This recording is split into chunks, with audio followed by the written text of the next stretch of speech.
everybody. Like everybody was really upset with the game, and Mhm. then everybody still bought it. So I was just like, you know what? I'm not buying. Yeah. I'm not. That was my last time talking about the game. I think this was the real shot that people had to like say disavow the game and be like, hey, we want changes, not just VC changes, but like actual changes, or even like VC changes. We want that too. Mm. But people just bought the game. I even saw somebody tweet uh they had like a plug or whatever, or somebody insider dude who works at Mm. like Target or something like that, and he's like, I went up there to meet my guy to give me the games early, and he gave me Spider-Man 2 instead of 2K. I'm really upset. And I'm like, What? yeah, I was like, No, dude. you're upset that you No, got bro. Spider-Man 2 over The game's still 2K. fucking a month and a half away. What are you talking about? I would be over the moon. I was like, I will play my PlayStation. I will put my PlayStation offline and play that Yeah, shit. don't play that online though, homie. Yeah, you'll get banned.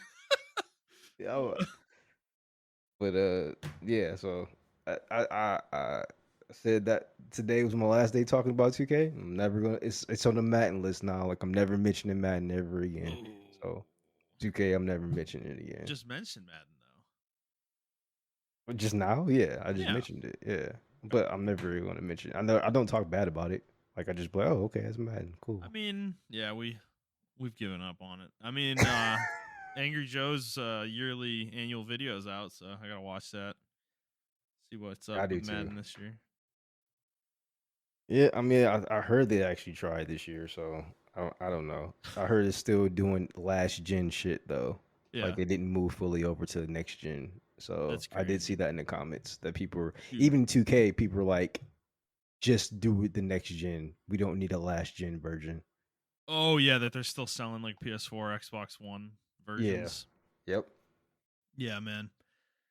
Yeah, they're just Anything for like the holding money. the game back for no fucking reason at this point. Yeah. Yep. Anything for the money. So Yep, it's fair what it enough. Well, is. hi everybody.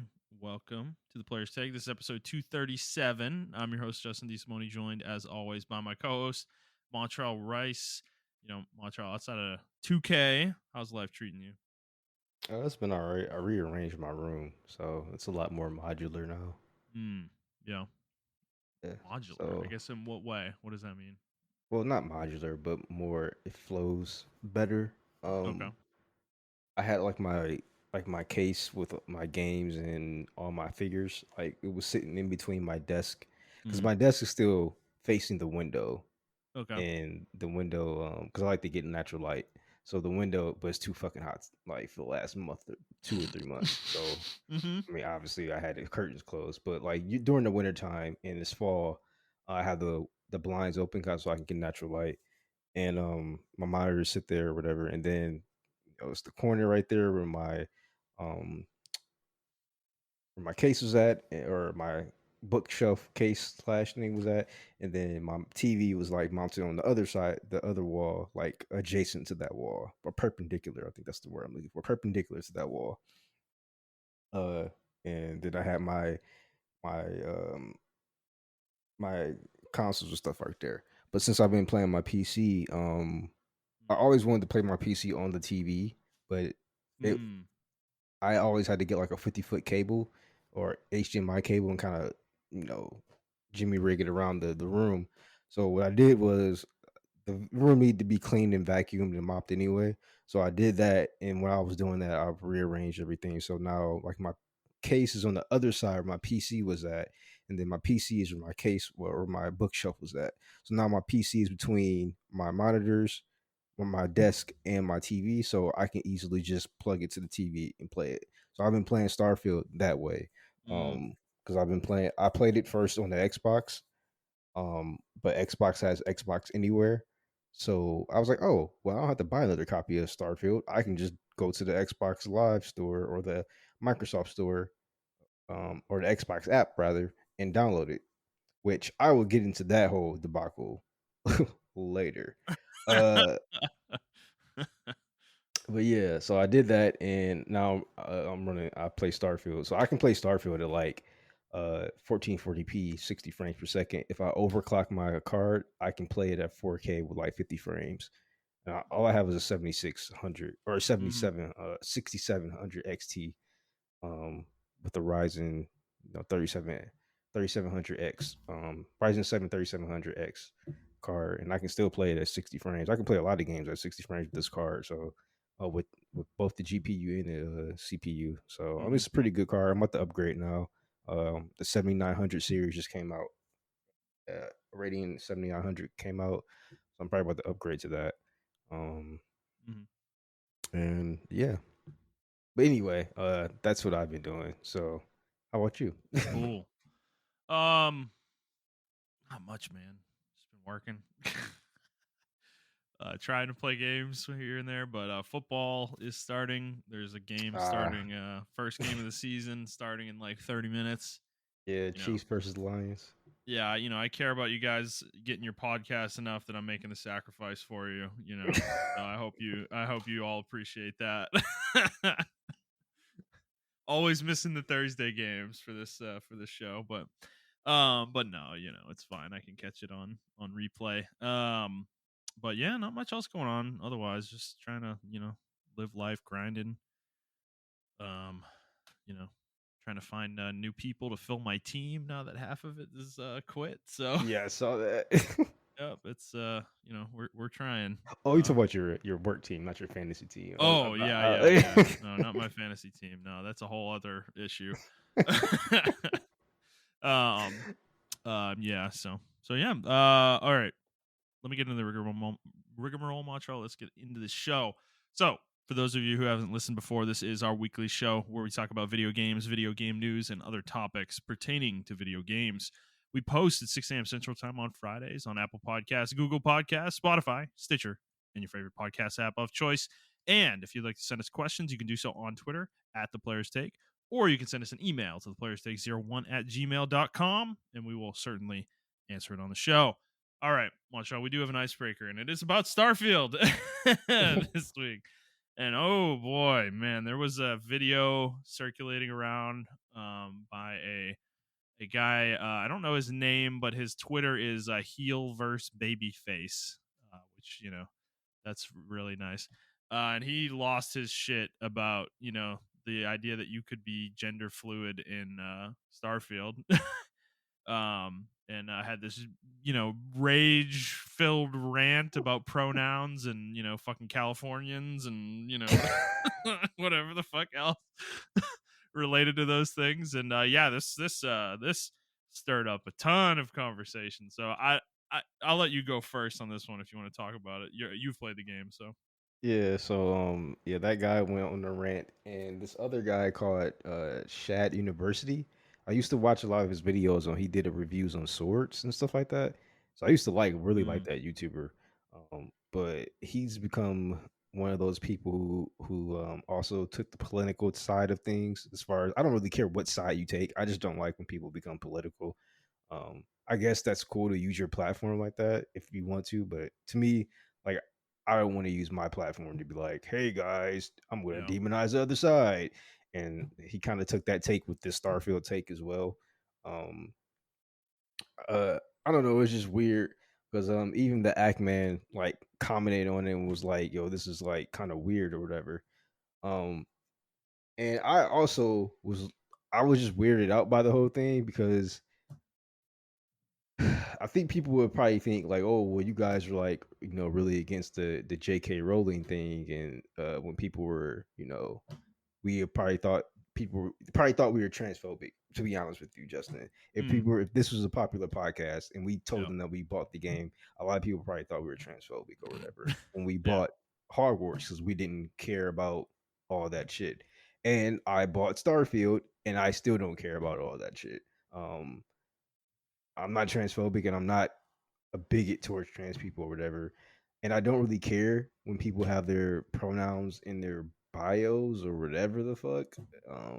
Doesn't really yeah. bother me. Anyway, that being said, the guy went on a rant about when you do your character creator, they ask you at the end of the character creator, they give you a body type. They say first what's your body type or whatever, and then you can select your body type. You can customize like kind of weight you have, fluctuate that, skin color, everything like that. They do ask you at the end what are your pronouns. You put your name, uh, and then your pronouns, and that's it.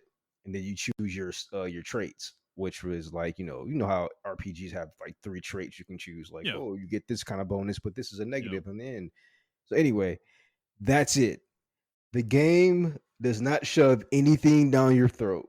There isn't any like openly trans characters or anybody who's like bigoted against trans people or anything. Everybody's just there. If you come across a character, they don't really say their pronouns like, "Hey, my name's Jeff and I'm she, her," or whatever. They don't say that. Like nothing in this game is like political as far as Yeah. like Yeah.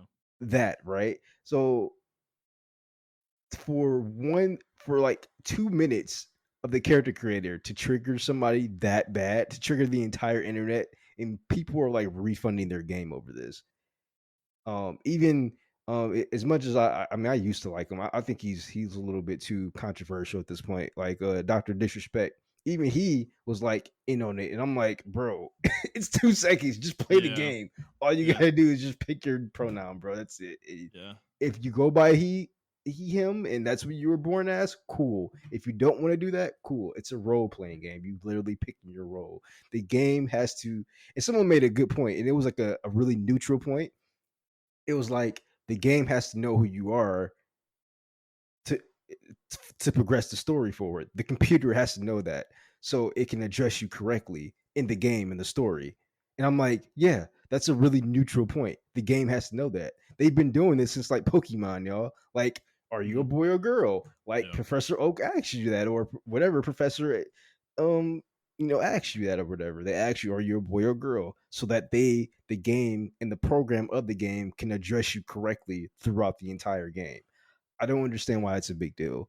I mean, I guess the they them thing is annoying, or you can make a male looking character and still go by she her or whatever. I guess I guess if you want to be cringe like that, you can. It's But your choice you though. know, Like I don't even yeah, who care. who cares, right? Like I don't know, man. The whole thing has this guy in particular. Like, I'm gonna say one thing and one thing only. Like, he's an idiot. I don't really care what he thinks. Like, like this level of rage over something like this is like he's probably just clout chasing. yeah, Straight I up, think he's and, farming, but and it he did the worked. same thing for the Hogwarts thing. Like I from what I heard, I didn't go back and like look at his content, but yeah, it did work. You're right. My bad. I didn't Yeah. mean to interrupt you. Yeah, and I just don't like. I, I I don't know. I think this is where this is why I don't like having these conversations online, because I think there's just a level of disingenuousness to most people that are, and we talk about being terminally online and all that, and I just kind of think that's what this is at this point. That's what these conversations are. Like, no one in real life talks about this shit in this way.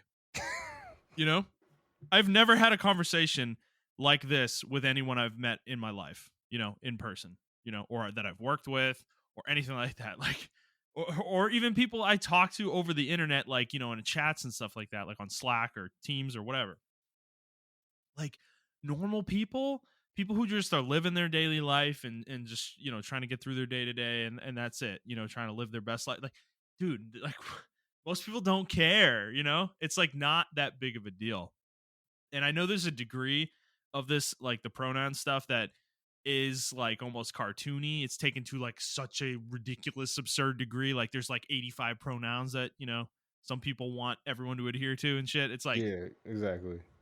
okay, there's a conversation there, but like that's not what this is, right? This is just a game letting people choose between a few different things.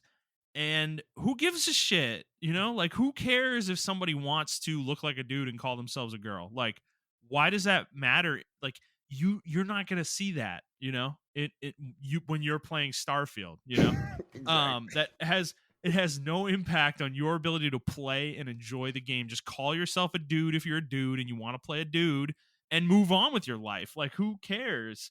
Like, I play fucking female characters in RPGs all the time. You know, I've done that my whole life. It's not some identity crisis I have or anything like that. That's just what I prefer in my video games, you know?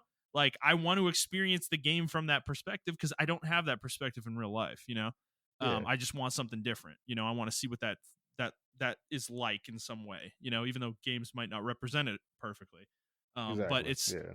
it's still like a choice I get to make. You know, I can do that if I want. And like, I'm sure this guy would be mad about that. You know, it's like, dude, like, shut the fuck up, man. Like, who cares? I'm a straight white dude. Like, leave me alone, bro. I'm going to play I the don't. game the way I'm going to play I, the game, you know? I think the thing he's mad about is that I, he's like, why are we making confusion about it? Like if I look like a dude, then I'm a dude, and they address me as a dude. And I'm like, okay, cool.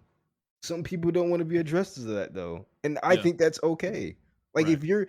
if I walk up to you, Justin, I'm like, you know what? You look like a fucking Dave. I'm gonna start calling you Dave. You're like, bitch, my name is Justin. Oh, okay, Dave. You're gonna get pissed, right? Like, Right. You're just blatantly disrespecting me, you know? yeah, exactly. So, and then another thing is, I think we've seen it. This is what we were talking about last week. The crux of gaming, right? The catalyst, the pendulum swinging. Last week we saw like the extreme left side of stuff where that girl was like, "I'm having microaggressions from playing a Tefling in fucking Baldur's Oh, Gate," and yeah. had like a Yeah. shit ton of fucking tweets about it or whatever. Um, and then now we get the extreme right side, and it's like, what happened to us just my main takeaway from this is don't play video games anymore. Like nobody play video games anymore. If you can't handle it, like Don't go experience outside. anything. Don't even Yeah, go watch movies. Don't read books. Like just you're go just gonna be outside. offended. You're just gonna be Yeah, offended. You know. because there is no snowflake left or snowflake right anymore. I just think everybody's a snowflake. They're all Everybody's snowflakes. yeah, everybody's sensitive, bro. Dude, Like if you seriously. can't play a game, if a character creator game triggers you that much, or you have a Mhm. 5 to 10 minute rant about Californians don't play video games. Dude, If a game guys, triggers this you guy was that bad, screaming, by the way, like screaming in rage. Like I am not even joking. Like go watch the video. It is so cringe. It's insane. yeah, and if playing a character triggers your microaggressions as a black person in real life or whatever the case may be, don't play the game. Go outside and touch grass. Like that's the only thing. That's probably be the only thing that won't offend y'all is going outside. Like experience life. I don't know. Go for a trail. Go for a walk. Do something else because video games is not it. I'm just tired of this. This is why when me and Justin first made this, I said, not Justin, I said, I do not want the games. I do not want to be political. And this is exactly why. Because I saw what was coming way back in like 2018 or 2019. I'm sorry, 2019. I saw it. Even when Gamergate happened, I was just like, what are we doing? Like, all we got to do is sit down and talk to each other in real life. And Yeah. I promise you, a lot of this shit would just go under the water. Like, Yeah. we will get past it. Not go under the water, but we will get past it, figure out a solution, and then go. There's no reason for people to be screaming and yelling at each other. And it's all because we have platforms and we have keyboards and mice. We have this like layer of, I guess, protection. So we just say dumb shit because we have that layer of protection.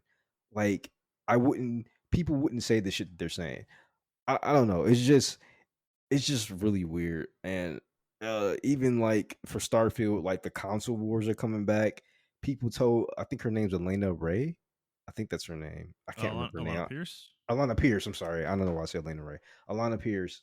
Um, they told her they're trying to get her fired because she likes Starfield, and apparently she's like a PlayStation. She works at Santa Monica, I think. Yeah, and they try to get her fired. They're like, yo, they're tagging Corey in it and tagging other people in it, and like, and I'm like, bro, it's a. Wrong with people? What is wrong with Why do people, we gotta man? take sides? I don't Holy shit. understand. No, why are we trying to get someone fired for liking a game, dude?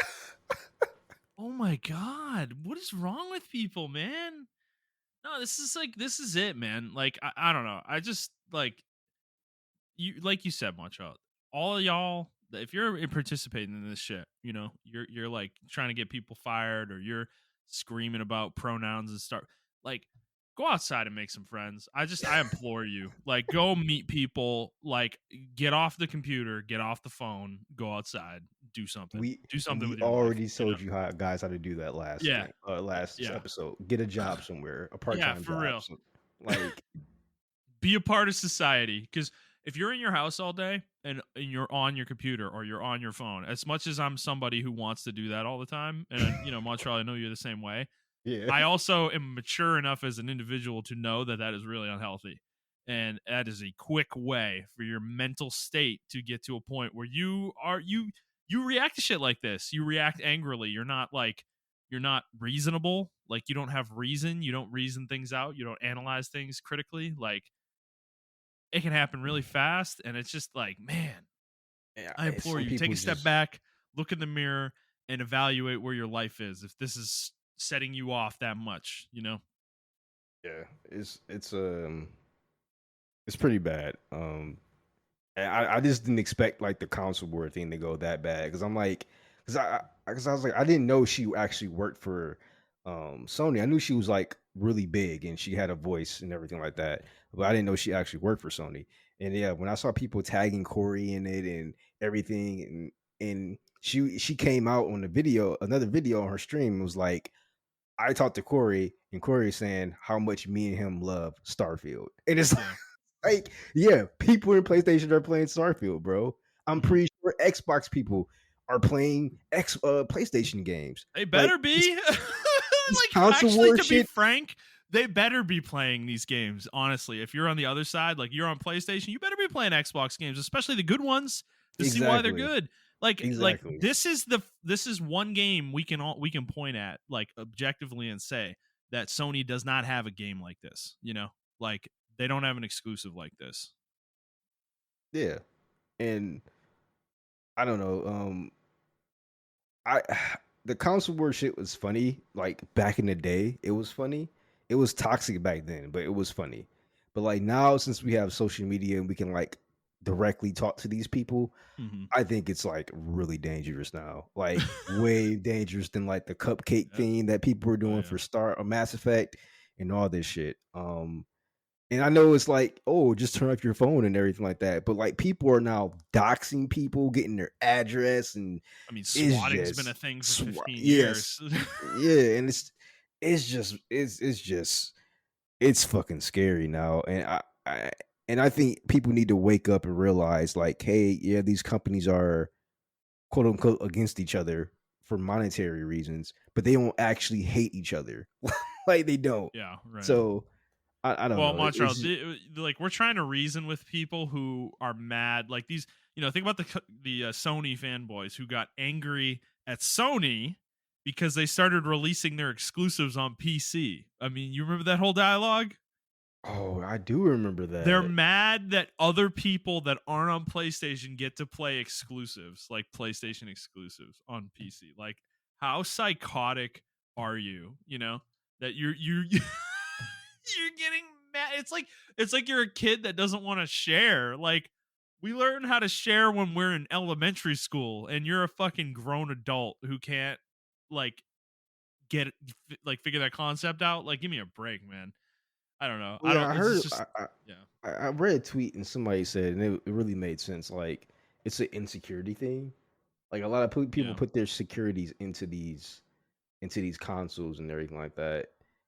And Well, they want their purchase justified, right? Like, they yeah, want to yeah, feel validated, and that is such an immature. That's the point about growing up. Go outside, make some friends, get a fucking job. Like, you are super immature if you need some fucking person on the internet to validate your choice in plastic box. Like, give me a break with that shit. Like, who gives a fuck, dude, whether you play Xbox, PlayStation, Switch, or PC? Who cares? You play games. Play go where the good games are. We were talking about that last week. That's what Montrell and I do. We're not, like, yes, I play a majority of my games on PlayStation and PC, but I play games on Switch. I play games on Xbox. Like, I'm not fucking against doing that. I want to go play Starfield. And where am I going to go do that? Probably on Xbox. yeah. And I don't know, like it's just weird. It's been a weird week. I mean, I'm going to talk about Starfield actually, in probably about 10 minutes or I mean, we five or could ten just go minutes. into it now if you We want. can just go into it This now. feels like Yeah. a So I've transition. been I've been playing Starfield for a while. Actually. So like I said, my girl bought it for me, and she was like, "Yeah, here's some money. You can get Starfield." So I actually just went ahead and fucking got the pre-order edition or whatever. It was the day it came out. The pre-order edition came out, so you can play it 4 days ahead of everybody or whatever. So I was like, "Fuck it, I'm just gonna get Yeah. it." So I did. Uh, and yeah, I played it. I was playing on Xbox first, and I was still enamored with it. It's at 4K, 30 frames per second on Xbox, and yeah, like this game, the way you travel and everything like that is what I wanted Mass Effect to be. Like the way you explore the worlds and stuff like that. Hmm. Um, so now that I'm playing on PC and I'm playing it at 60 frames, uh, 1440p. Um, yeah, it's a gorgeous game, and I will be the first to admit I haven't really ran into any bugs. Like I ran into some weird things that happen. Like I know y'all probably saw the video of like the person talking to the lady during mid conversation, then the companion like slapped her. that that has happened to me. Because That's like funny. the NPC was like in the middle of a firefight, and I made a mistake and shot the NPC or whatever, and it registered the NPC as an enemy. But even when the firefight was over, I could talk to the enemy. I could talk to the NPC, the quest NPC, but for some reason my companion still saw that NPC as an enemy and like shotgunned her in the head. Like that's what happened to me. Oh my god, But I didn't record that's it. awesome. That's But it awesome. was funny as hell though. I should have recorded it, but I didn't record it because it was so fucking funny. Because I was like, what the fuck, and I had to reload my save or whatever. But yeah, like that was like the only thing I experienced. Like I haven't experienced any bugs like fucking anything up or anything crazy or like typical Bethesda bugs. I haven't experienced none of that shit. The game is actually very well polished. From Xbox to PC, I played it on both platforms. It's real well polished. Hmm. Um, the game is surprisingly optimized. Like I said, I'm playing on 6700 XT with a Ryzen 7 3700X. And I can run 1440p at 60 frames. Um, so I'm not having any issues there as well. Uh, Even in the most populated areas, I may drop down to like 45 frames with 1440p. Hmm. So like yeah, the game is like really good, man. It is, I will say it does start out slow. It starts out slower than like Fallout, and I think people are upset about that because it starts out slower than Fallout 4. Like Fallout 4, you came out the gate, you got a fucking, power armor and you're already fucking that guy, like, as soon as you go to the first town. And this one, it takes a little while to become that guy. Um it's an RPG through and through. Like I like it. I like it. I like slower paced RPGs. I like the not say time travel, the space travel. I do it like there's quality of life ways to actually make the game faster as far as traveling. They have it built in. They just don't show you all the ways that they should show you, but you Hmm. can do it. And it's there, it's built in. Like if you want to go to another, if you have a quest that's in another system, all you have to do is like, and you've been to that system already, um, all you have to do is say set course, and the game will take you through the whole thing. Like it'll show you the system, the planet, and then the area that you want to go to, and then it'll have you jump there. And then you don't have to do anything. You don't even have to go through the landing sequence and landing on the planet. Like you're just right there, on the planet and everything in front of your ship. Yeah. But I personally, I do all that because it's just that damn fun to do. Now, I did see like some people calling it like Star Loader because there's a lot of loading screens, but the loading screens, in my opinion, only last like 1 second or whatever. Because I'm running on the SSD, so I don't know what they're doing, but like 1 or 2 seconds, and then I'm in the game again. Mechanical hard drive, man, in 2023, man. If you're running your PC, your gaming PC, with a mechanical hard drive as your primary drive, like what I you like explode up, like take a shotgun to it and shoot it. Like, what are you doing, bro? Like, you shouldn't be gaming. So even on Xbox, I it was fast. I mean, I don't know Yeah. what people are Yeah, doing. no, I So that's what I would figure. It's also an SSD. So those are yeah. probably people who are telling on themselves. So I don't know. I like so what they did was say like you want to go to a planet. Let's say like I don't think you can land on Jupiter. I think that's a gas planet. Hey So you man, you can't can land. fly. You can fly through Pluto. Yeah, I mean it took 8 hours to get there. The game was not That was a intended for you lot. to do That that. was a lot of parasites. Yeah, That was funny. and she said that. She even said like I knew the game was not intended for me to fly 8 hours Yeah. to the. She left the game on while she slept though. And just let it go. And she set alarms and woke up every few hours to like change her course to make sure she was still on course. Which is amazing. It's actually fucking awesome. I thought that was cool to show the scale of like because you can tell with this game they work very closely with NASA. Like Hmm. sometimes I feel like I'm actually in fucking space. Like I'm just enamored by it. Like I don't know how to describe it to you. Like you know the galaxy map from Mass Effect, how it made us feel. Where you're Oh like, yeah. yo, like There's this this, many planets. Holy shit. yeah, Yeah. like this makes you feel like that times 10 for me. Like Okay. I'm just like enamored by it because not only do I get the Mass Effect feel from it, but when I jump to another system, it feels like I'm doing warp drive from like fucking Star Trek. And Hmm. they show you engage and everything. And then the way you control your ship, you have different systems. You can really reallocate resources in your ship. I forgot what they call it, but like power and these little gauges on the bottom right hand side or bottom left hand side of your screen, and Mm. it's like 6 gauges, and you have some bars of power, and you can reallocate your power to do different things. So if you're in a dogfight and you want to go faster, but you want to take away from your missile power, you can kind of reallocate that from your power. From your missile power to your engine power, and then you can move faster. If you want to do a graph jump, you can take some stuff from your engine power and move it over to your graph jump or whatever the case may be. So you can reallocate and you can do a lot of things. Like I feel like if you like it's almost like operating a ship, a spaceship or something like that. I don't know. It's Mm. just really it gives me that vibe that I'm captain of my enterprise. I'm the Like a captain of the enterprise. simulation almost style. Yeah, Yeah. exactly.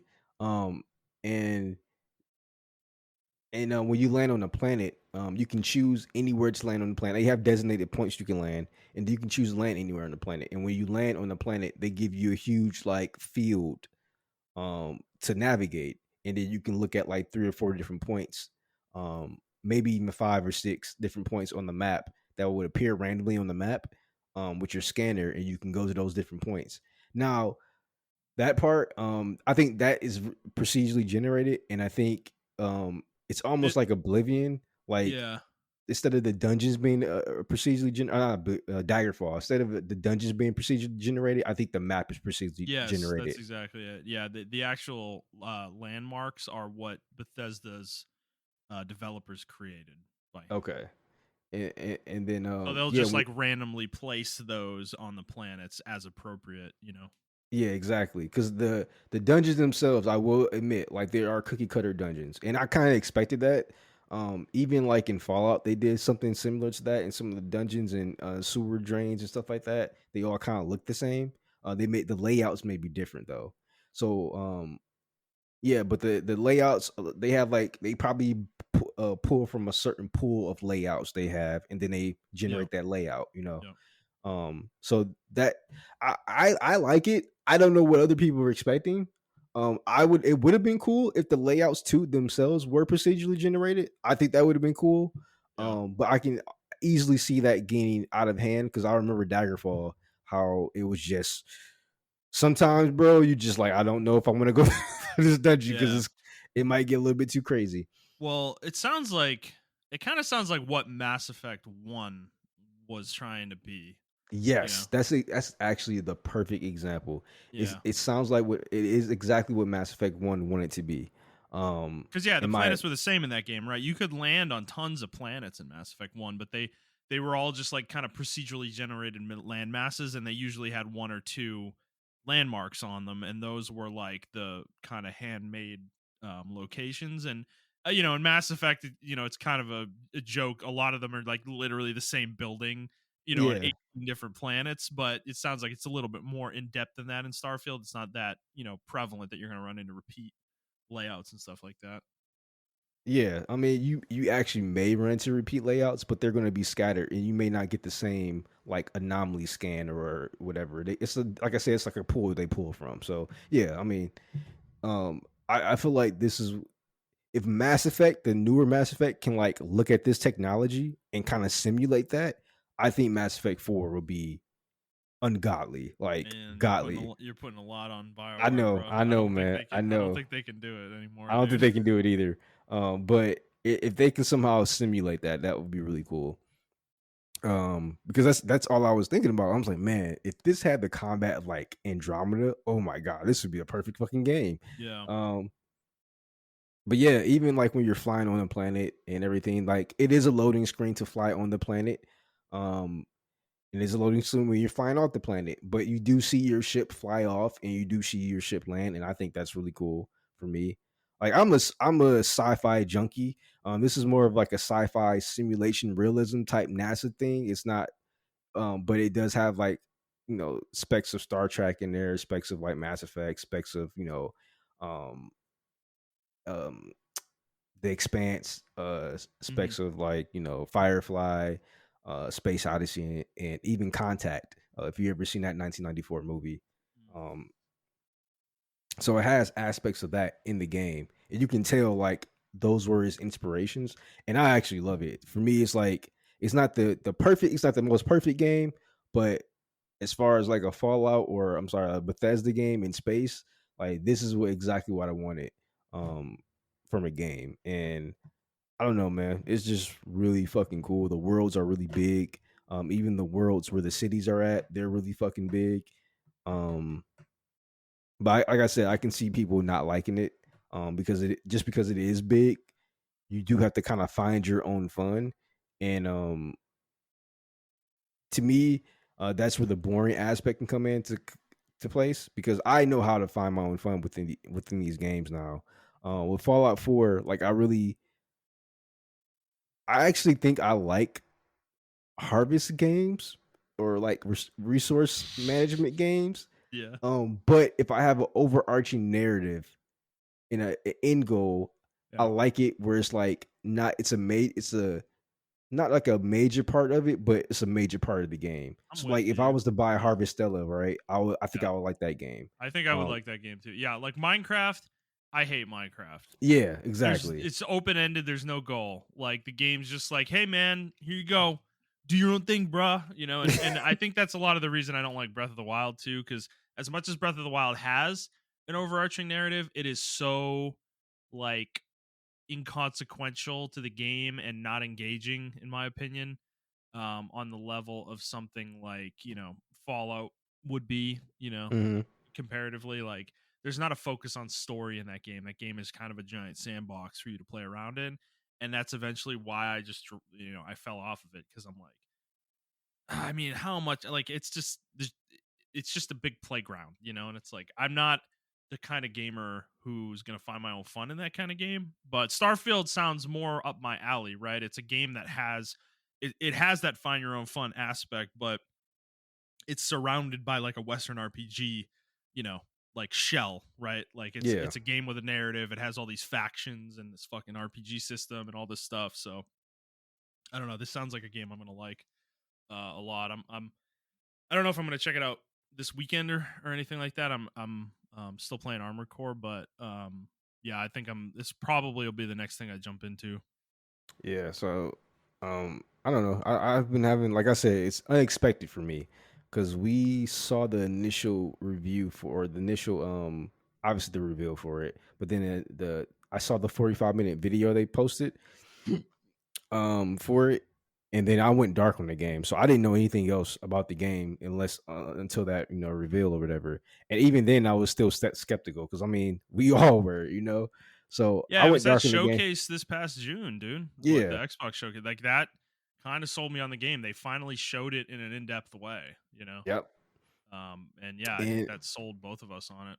yeah, and I've been like quiet about it though, and when I played it, I just couldn't believe how yeah, I just got sucked into the game. Like I've been waiting for Armored Core for like 13, 14 years. and I couldn't stop playing Starfield, and I'm like, and not to say that I don't think Starfield is better than Armored Core, right, by any stretch of the imagination, but I don't know, I just can't stop playing it. I'm building bases on there. Yeah. I'm building, gathering resources, and Yeah. then if I get bored with that, I can become a bounty hunter real quick, and I can go do some bounties real quick. Or if I wanted to be a space pirate, even though in this playthrough I'm not being a space pirate, if I wanted to do that, I could do that. And it's like, you get, oh yeah, that's another thing, like the space battles, you can if you break their engines, like in this one mode called target mode, like it goes into slow motion, you can target certain parts of their ship while you're Mhm. in dogfighting Yeah. these spaceships. You can break their engines and then dock the damn ship and then take over the ship, and Yeah. then you can take over their that can be your ship. You can register your name and just do that. And even when you're on the planet, like enemies may land next to you or around you, they may be doing their own thing surveying the planet. You can go fuck with them and like take their ship or whatever. I was actually in a space fight once, and I had this really powerful shotgun, and I made a mistake and blew the front window out, and everybody got vacuumed out. And I died, but it was just so fucking cool.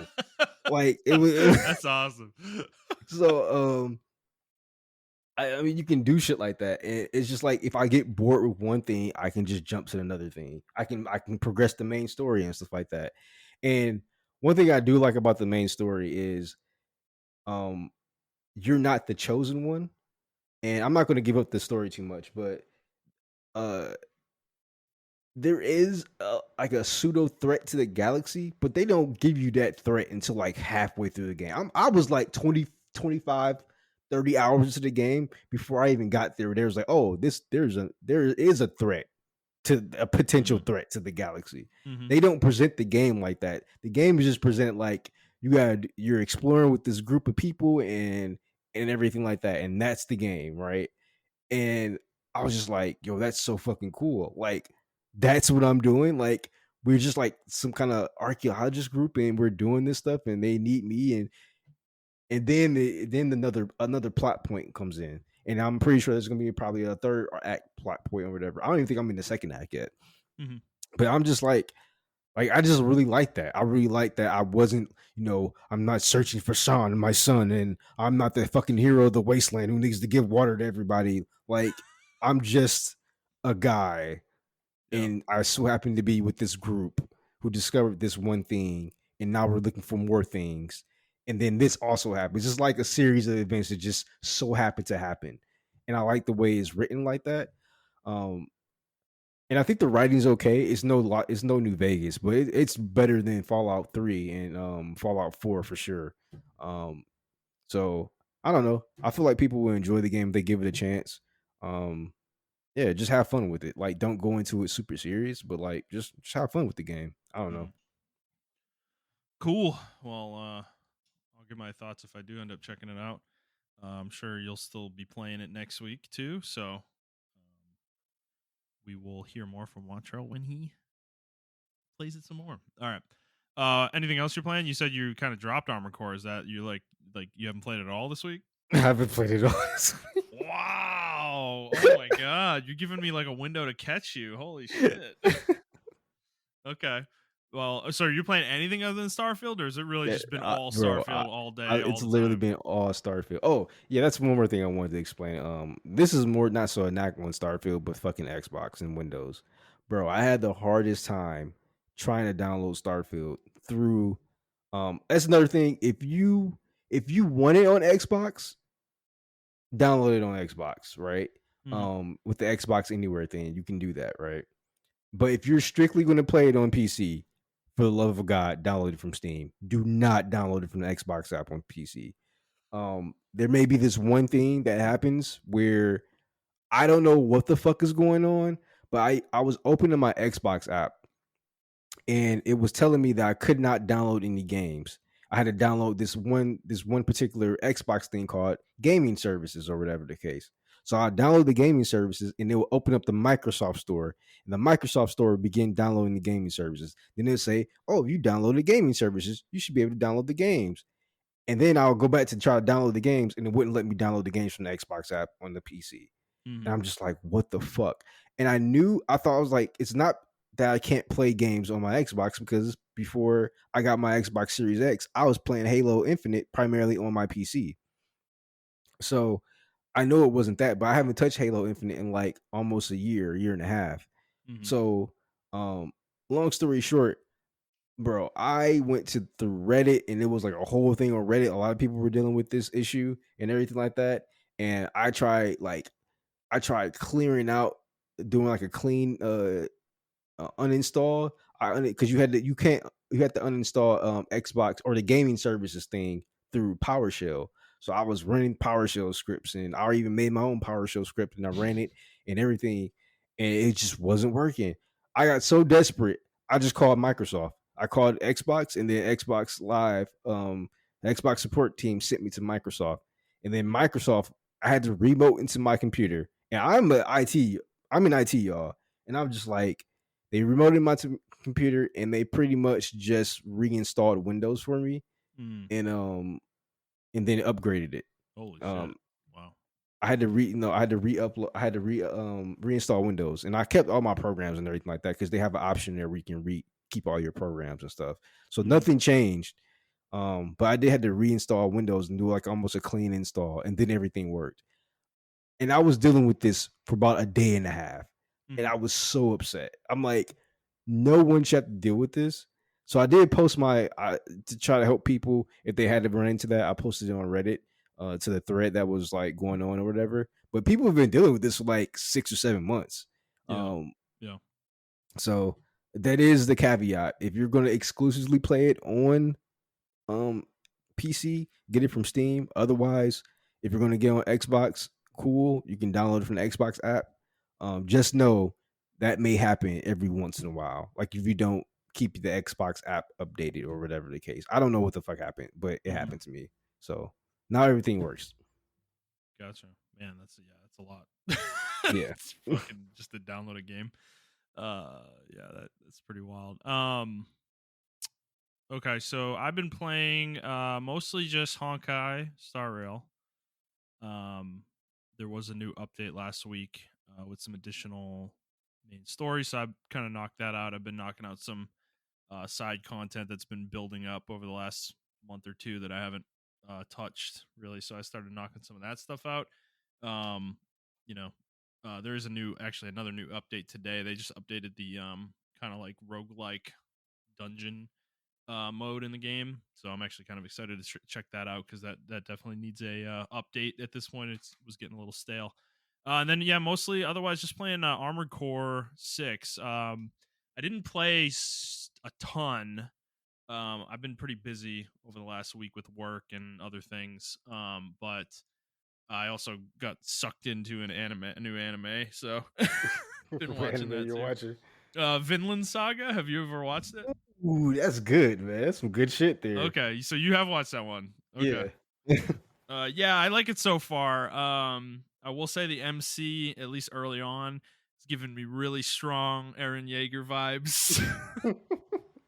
He's more So quiet than Jaeger, but yeah, yeah. he does give off that vibe. Yeah, but no, I like it so far. It's cool to see a anime kind of stuck in, real human history as much as the events are made up. It does reference real events from like real dates, Mhm. from like when they actually happened. Obviously the story itself is fictionalized, but it is kind of cool to see that. So it's a different vibe from anime usually gives off. It's not like a totally fantasy made up thing or something that specifically takes place in Japan like so many animes do. Yeah. It's European focus, which is kind of cool to kind of see that from a more Japanese perspective. So that's fun. That's been fun, but I did get sucked into it. I watched like 20 episodes in the last week. So I mean, they're only 20 minutes, so it's easy to knock like 3 of them out in an hour, and and then all of a sudden you've been watching for 3 hours and you've knocked out fucking 9 of them in one sitting. So but yeah, Armor Core though, I did play a bit this weekend. I played a little bit earlier this week, and I'm not caught up with you probably. I'm at the end of chapter 2 now, but the reason for that is that the final mission in chapter 1, the fucking boss, bro. Balteus at the end of that final mission, man. Oh my fucking god, dude. You were talking about a skill check, and holy shit. This is the moment where I think a lot of people probably get filtered out of this game. Yep. Straight up. Because this is a jump in difficulty that was significant. Whatever I thought about that attack helicopter in the intro mission, bro, this is like ratchet that shit up to 11. This guy, I beat him. It took me like an hour and a half of pretty much like straight trying, and I lost count of how many times I died. So it was a lot. It was probably in the 20s or 30s.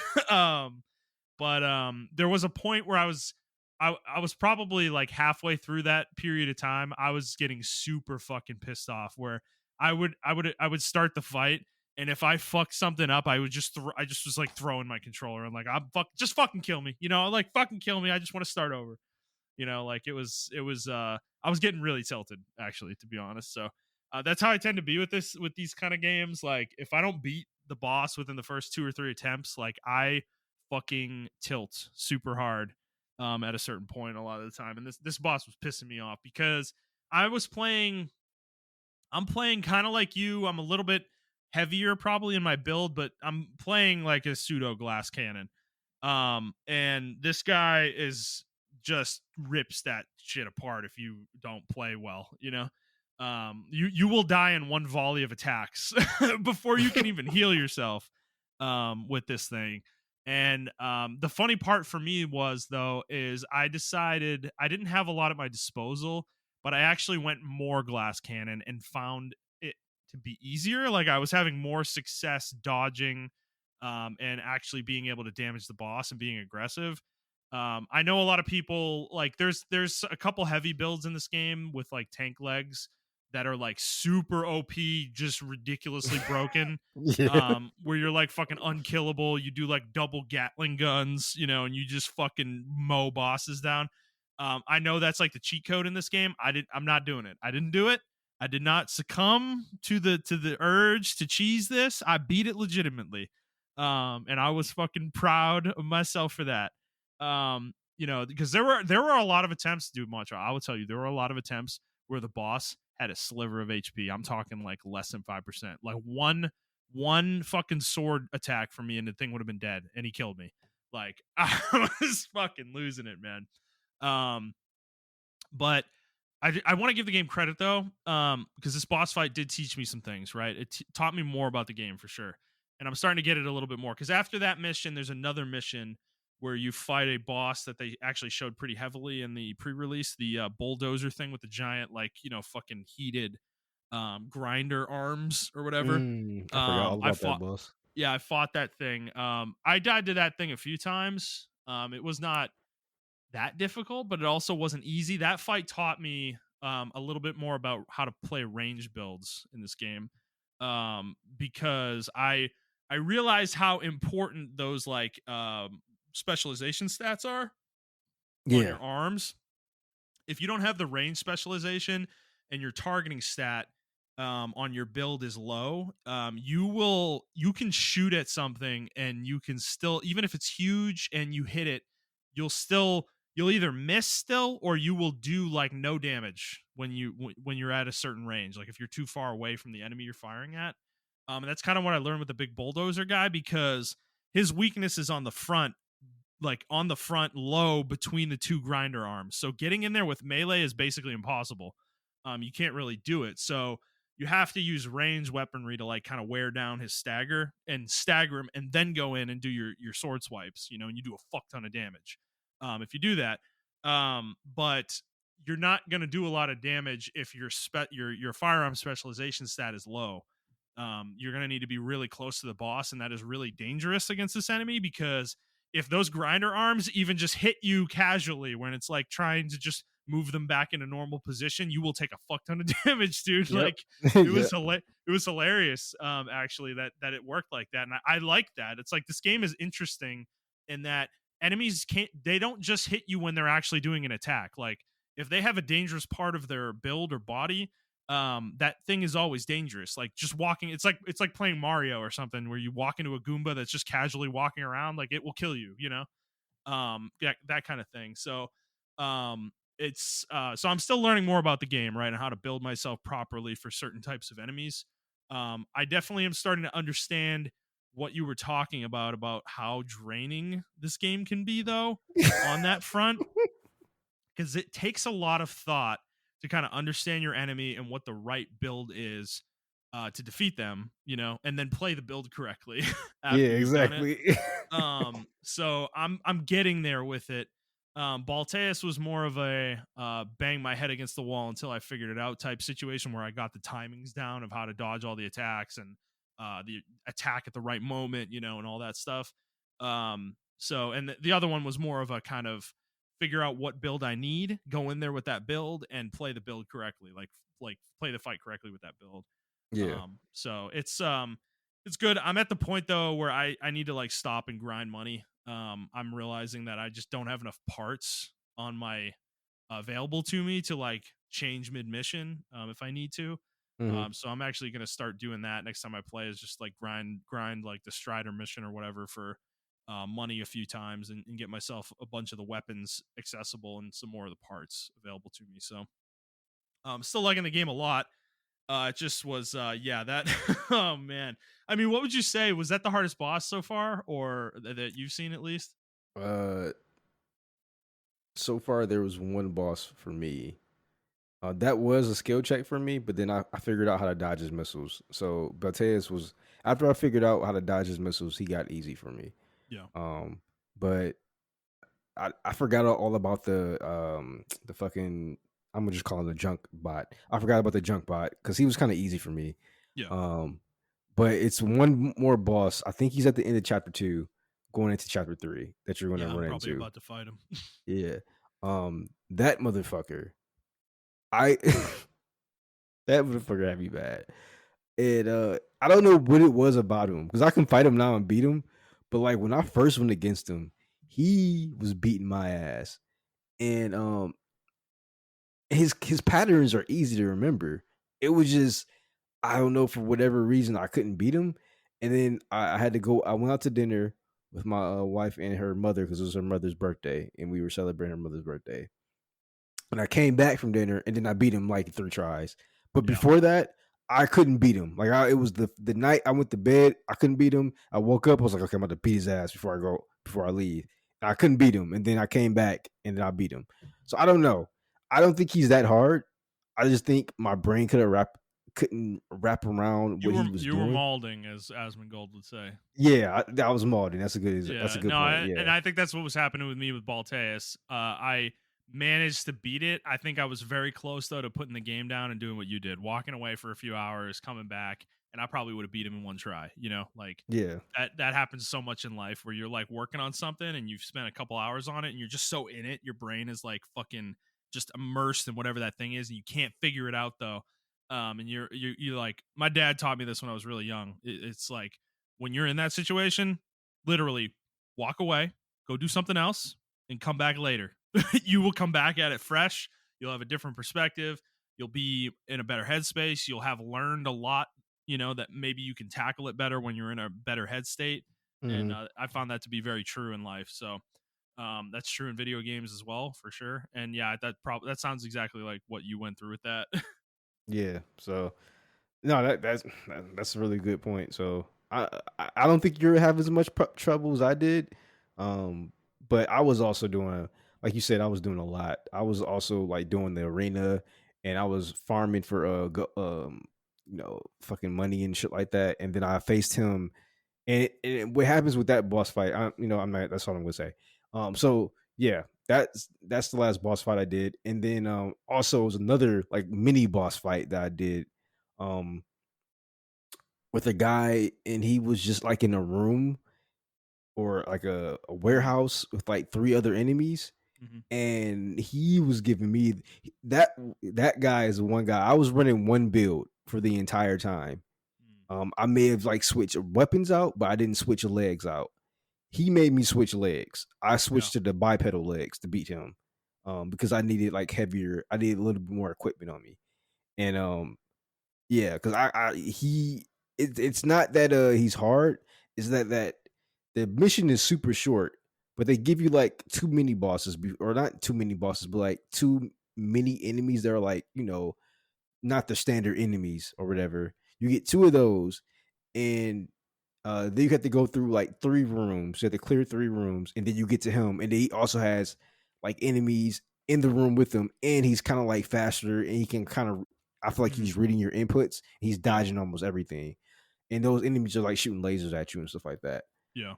So and on top of that, there's no heals. Like you get your three repair kits, and there's no other supply drops throughout the entire mission. So you have to go through with those Mm. three repair kits throughout the entire mission. So I think it was just like the entire mission itself was kind of structured hard. Because I got dependent on those supply drops. But then when they took away the supply drops for this mission, I was just like, what the fuck? Like, goddamn. And yeah, you had to kind of like strategically beat the first part of the mission, maybe get damaged, like don't even use your repair kits, and then I wasted all my repair kits when I got to him. So I had to like play perfectly until almost I got to him, type deal. Yeah. So I think I'll be really interested when you run into that one, to see how Okay. you deal with it. But yeah, Okay. that's pretty much it so far. I know it's more difficult stuff, but for me that was it so far. Yeah. Yeah, no. I mean, it's a really fun game. I don't know if I'm gonna beat it probably. Like that's like beat it once, but I've heard that this game requires multiple playthroughs in order to like fully complete it. Yeah, it does.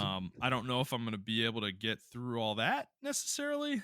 Um I really want to play like Starfield, and I still want to play Baldur's Gate 3 for sure. Big time. So I don't know if I'm gonna like dedicate a ton of time to this game. But it is a kind of game though that I don't need to mainline. I guess Yeah, like and that's why. I can play it on the side with Starfield. You know, Yeah, and that's why I put it to the side real quick because I'm like, I think this game is meant to be played in like batches. Like you play it for like an hour or two. That's kind of bursts. how they Yeah, designed the game. So you play yeah, it in a burst and then you kind of put it down or whatever. yeah. Because the missions are short. Yeah, Some of them take 10 minutes. You know, it's like not even like and I legitimately your actually, first run through is like super short. So I actually appreciate that. I appreciate just like valuing my time. I think the game really values my time. I don't know yeah, I why, but agree. I agree with you. I feel like that. So Yeah, I even think customizing your armor core is like it's not that time consuming to do. You know, if you know what you want to do, like you can just do it real quick, and then bang, you're going. You know, it's like yeah, there's not a lot of pomp and circumstance to it, and I like appreciate that too. I think this game is gonna be. I wonder how it's gonna be looked back on. With future FromSoft games, after future FromSoft games, because I think it's a game that's like you said, it values the player's time. But I also think it's just like no bullshit. You know, it's like it just throws you into it and you're in it. You know, and yeah, there's some missions where you're fighting like just a bunch of little shitty enemies and they're easy as hell. But I think you need that stuff in a game like this. I think if it was just constant boss fights every mission, Balteus level boss fights every mission, I don't think people would enjoy the game as much. yeah, Honestly, I think it requires that kind of pacing shift, for sure. So, but yeah, I'm excited to keep playing it. I've heard there's some really fucking crazy boss fights in this game too. Outside of the one I've done and what you mentioned. So, I am excited to play those. As much as I was tilting really hard this weekend. At the same time, it's that from soft kind of design, right? Where it's like it's really rewarding to actually get over that hump. And yeah, I do appreciate that style of game. As much as I haven't really played Dark Souls or Elden Ring. I did appreciate that in Sekiro, and I appreciate it here. So, yeah, and I think unironically, people. I mean, they like Sekiro, but a lot of people didn't play Sekiro until like years after it came out. Um, I don't think I, people get it either, man. I don't think they do either. I really think people don't understand that game. Or like I don't know. They can't wrap. They don't want to wrap their head around it the way that it requires you to. You know. Yes, and I think in a way, Armored Core is kind of the same way. Mm. People went into people went to Sekiro thinking it was Dark Souls. Um, I even say to a certain extent Bloodborne because you do have like a certain build that you can do in Bloodborne. Um, and like in Elden Ring as well. Um, but like we said, like Sekiro is so different. There is no build. There's just you. You can get through the game with just a sword and deflecting if you know how to do everything right. You Yep. don't need anything else the game gives you. Um, and I think people can't wrap their head around it because there is no way to cheese certain bosses or whatever the case may be. Right. There's Um, no build you can do where you can just sit there and take all the damage and murder the boss in 2 seconds. Like that's just exactly. not the way Sekiro works. It's not an RPG. Like it, you can't out level the enemies. There's no way to increase your health. Like without killing bosses. Like when you walk up to a boss, you have the tools at your disposal to fight that boss, and you have to beat it with those. That's it. Like that's the game. Yeah, And and I think a lot of people don't like that. exactly. And I think with Armor Core, what people are having issues with, like, yes, you have different builds, but there is no build to where, I mean, you have tank builds, but you have to build it in a very specific way, and you have to understand the way you're building the mech. You can't just like you just can't do it right. And there's no invincibility frames, so I think that was getting a lot of people, was like their dodge didn't have The an whining invincibility on frame. Reddit about that is so funny, man. Like, oh, there's no iframes in this game. It's like, dude, Yeah, like, this is a game where you're getting shot at with fucking machine gun, Gatling gun fire, and air, fucking missile salvos. You think they're gonna give you iframes? Like, what? That's fucking makes no sense. Like, yeah, that one was a real big thing for a lot of people. They realized they didn't have iframes and they dropped the game. no, that shit's a Uh, crutch, by the way. I just want to say that now. Like, I love action games, right? mhm. I'm not as big into them as you are probably, but there are plenty of action games in my life that I have fucking adored, you know. And I like iframes. I think have become a crutch within that genre a lot of the time, where it's like that's the answer to everything for certain types of players. And I think that's a big reason I like Sekiro and Armor Core so much is because Sekiro does have very minor iframes. It's Mhm. not something you can consistently take advantage of, though. The game is just again, it's not designed that way. It wants you to play a different way, and I think people have gotten there's just too many action games that have that kind of mechanic in them, and people have gotten really used to that over the years. Well, I think it's actually Dark Souls' fault. Dark Souls, Demon Yeah, Souls, definitely Elden for Ring. sure. Even if you're not like a action game person, a lot of people aren't who play the Soul series. They aren't action game people. They just Mm. like the Soul series Hmm. or that Souls gameplay style. And a lot of the games that mimic it have iframes. And to where you come to like Sekiro who has limited iframes, and then you go all the way to Armored Core who has literally no iframes. It's like that's jarring for them. Yeah. And yeah, I agree with you. It is a crutch that people depend on. Um, but also like I hate saying it, but like get good. Like learn the game. No, And that's my yeah. I don't know. like people It's not out of spite, you know. yeah, It's it's not. You're right. It's not out of spite. It is literally just you have to learn the game. Like it's a bad way of saying it, but it's true. Like you just have to learn how to get good at the game. yeah, And I think the people that were complaining about it, it's the same. It was the same. It was Sekiro all over again. When I saw like when Armored Core first came out, I'm like, this is Sekiro all over again. Like yeah, people aren't playing the game. How could you come from Elden Ring to this? And I'm like, bro, like, come on, like, shut up. Like, these are two different games. yeah, So I don't know. It's just really weird. I'm glad you enjoyed it. Um, but yeah, a lot of people did not enjoy this game at all. yeah. And I mean that's fine. I think we both anticipated that, right? Yeah. You especially knowing what Armor Core is and has been, and that FromSoft, seemingly stayed true to the series. Um, I don't know. I think that's like I think it's a good thing that we have different types of games within a genre, Um Hmm. I don't want every action game to be where you as the player overly reliant on iframes, even Monster Hunter has iframes and people abuse the shit out of that in that fucking series. That's literally how you play the fucking game, man, you know? A lot of the time, and I'll be honest, it's a little boring actually, at times, because you can just fucking dodge through a gigantic monster attack, and it's like, it's like it just throw like that series is trying to be an immersive like hunting game, where you're fighting a fucking giant monster. And if you can just iframe through attacks, it kind of takes that immersion out, right? You don't have to Yeah. be smart with your positioning when you can just do shit like that. And while there is skill to it in Monster Hunter, I'm not saying there isn't. There, at the same time, I do think like I'd like to see a little less of that in a series like that. Hmm. Lean a little bit more into that almost simulation side, but they're not going to do that. They've found too much success with this model that they've had, so I would expect that shit to continue to be a thing and probably get more prevalent, which has been the case because iframes earlier in the series were not nearly as easy to abuse, I would say. And in Rise, it became a very serious, like, that's the way you play, is every weapon type has iframe moves that you abuse the shit out of, you know? Yeah. And then like counters and shit that you can just like, you're literally fucking invincible when you're doing them. If you do the timing right, it's like, and even sometimes when you don't do the timing right, it's like some of them are so good that you don't even have to time it. You just sit there and it fucking happens and you just murder the boss, or the monster. So I don't know. I appreciate this game. I like what it's trying to do. I think it's smart. I think it's a smart game, like in the way it's designed. I'm not saying that people that don't like it aren't smart. That's not what I'm saying. I'm saying the game itself is designed in a very smart way. And I just enjoy what FromSoft did here, and I like that they're still capable of making this kind of game.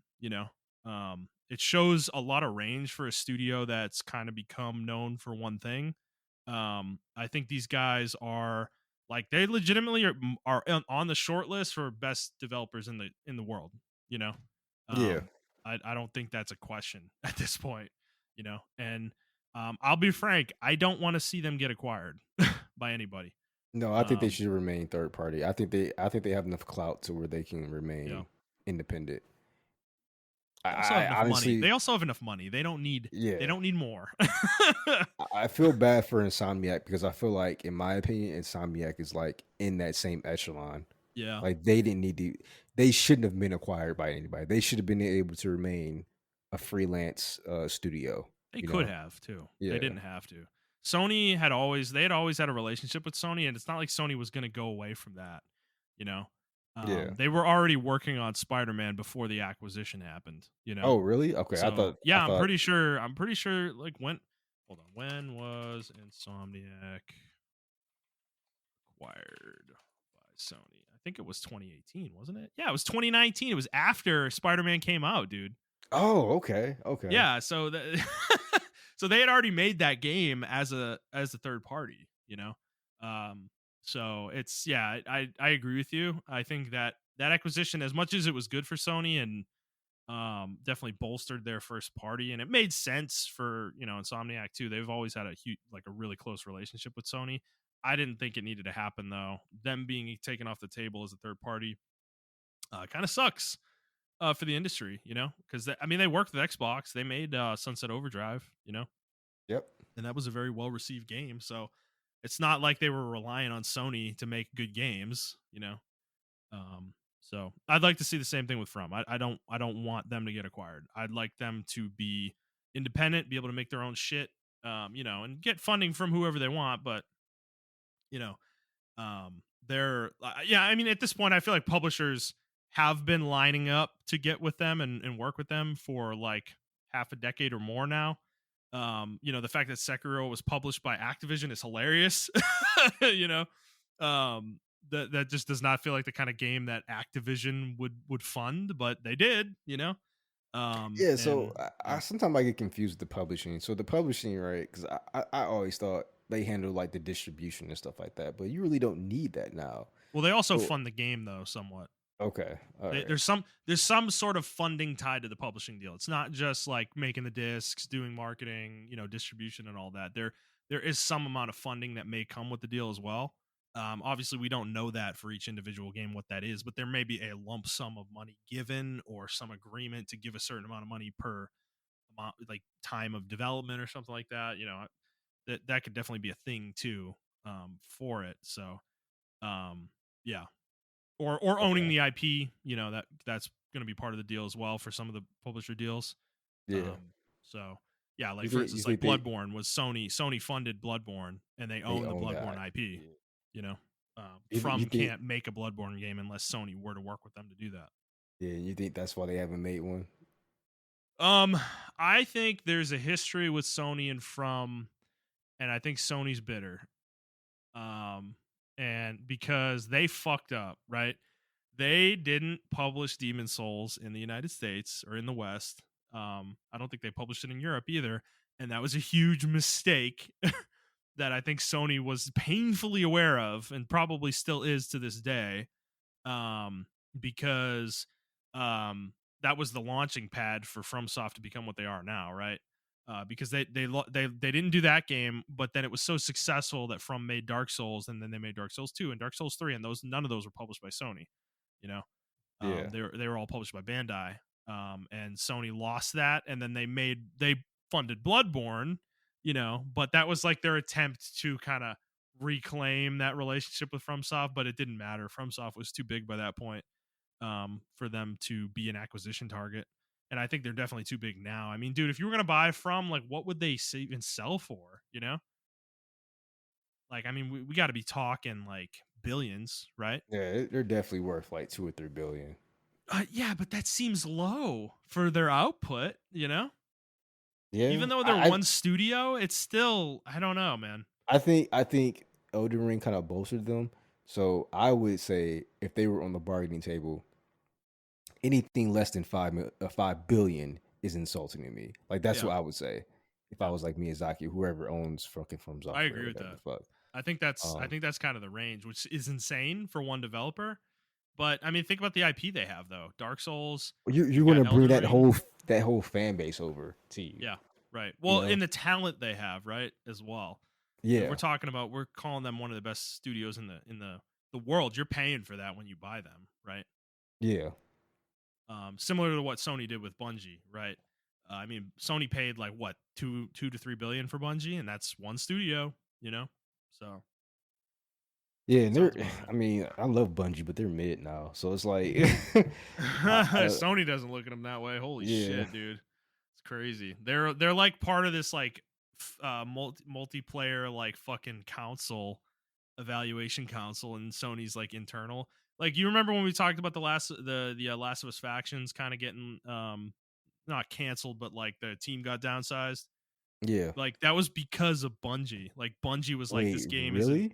Yeah, like Bungie evaluated the game and said that there wasn't enough like long-term monetization in the game for, or not monetization, sorry, wrong wording.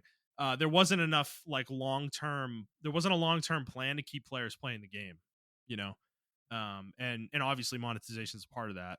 Of course, Yeah, that's implied. So it I think Naughty Dog was making like a more old school style multiplayer game, and that's not going to make money the way that Destiny does, or Apex, or Fortnite. yeah. I mean, that's pretty fucking sad because that's what everybody wants. That's what people love the first game. Yeah, man. No, it sucks if we don't get factions ever. Like, I'm gonna be kind of upset about it because I think it was originally going to be a part of Last of Us Part Two, but they didn't want to delay the game's single player release for it, so they split it off. And then it just sounds like it got stuck in development hell, you know, and like mismanaged a little bit and had too much scope, and then they kind of lost the plot of what it even was supposed to be at a certain point, and then Bungie comes in and is like, yeah, this game's probably not worth releasing, so yeah, I mean, as much as we think they're mid, they have a lot of respect within the industry, um, as a successful multiplayer studio, and that it's kind of a shame to me to think about that, like, because yeah, I'm with you, Destiny, like, I don't know, man. I'm not saying that. I'm not going to say this about the game, right? But Destiny kind of sucks. I don't think the game sucks. It's not the game; it's the way it's structured. It's I the way think the it's structure. structured, the monetization, the seasons, the DLC Yeah, model, all of it. This is a premium game that is treated like it's a free to play game. yeah. I And mean, that now it is, is. Actually, it is now. I yeah. guess. Well, I guess to a certain extent, till you get to one of the expansions. yeah, you still have to pay for the expansions, dude, so it's not really a free to play game. Like, Yeah.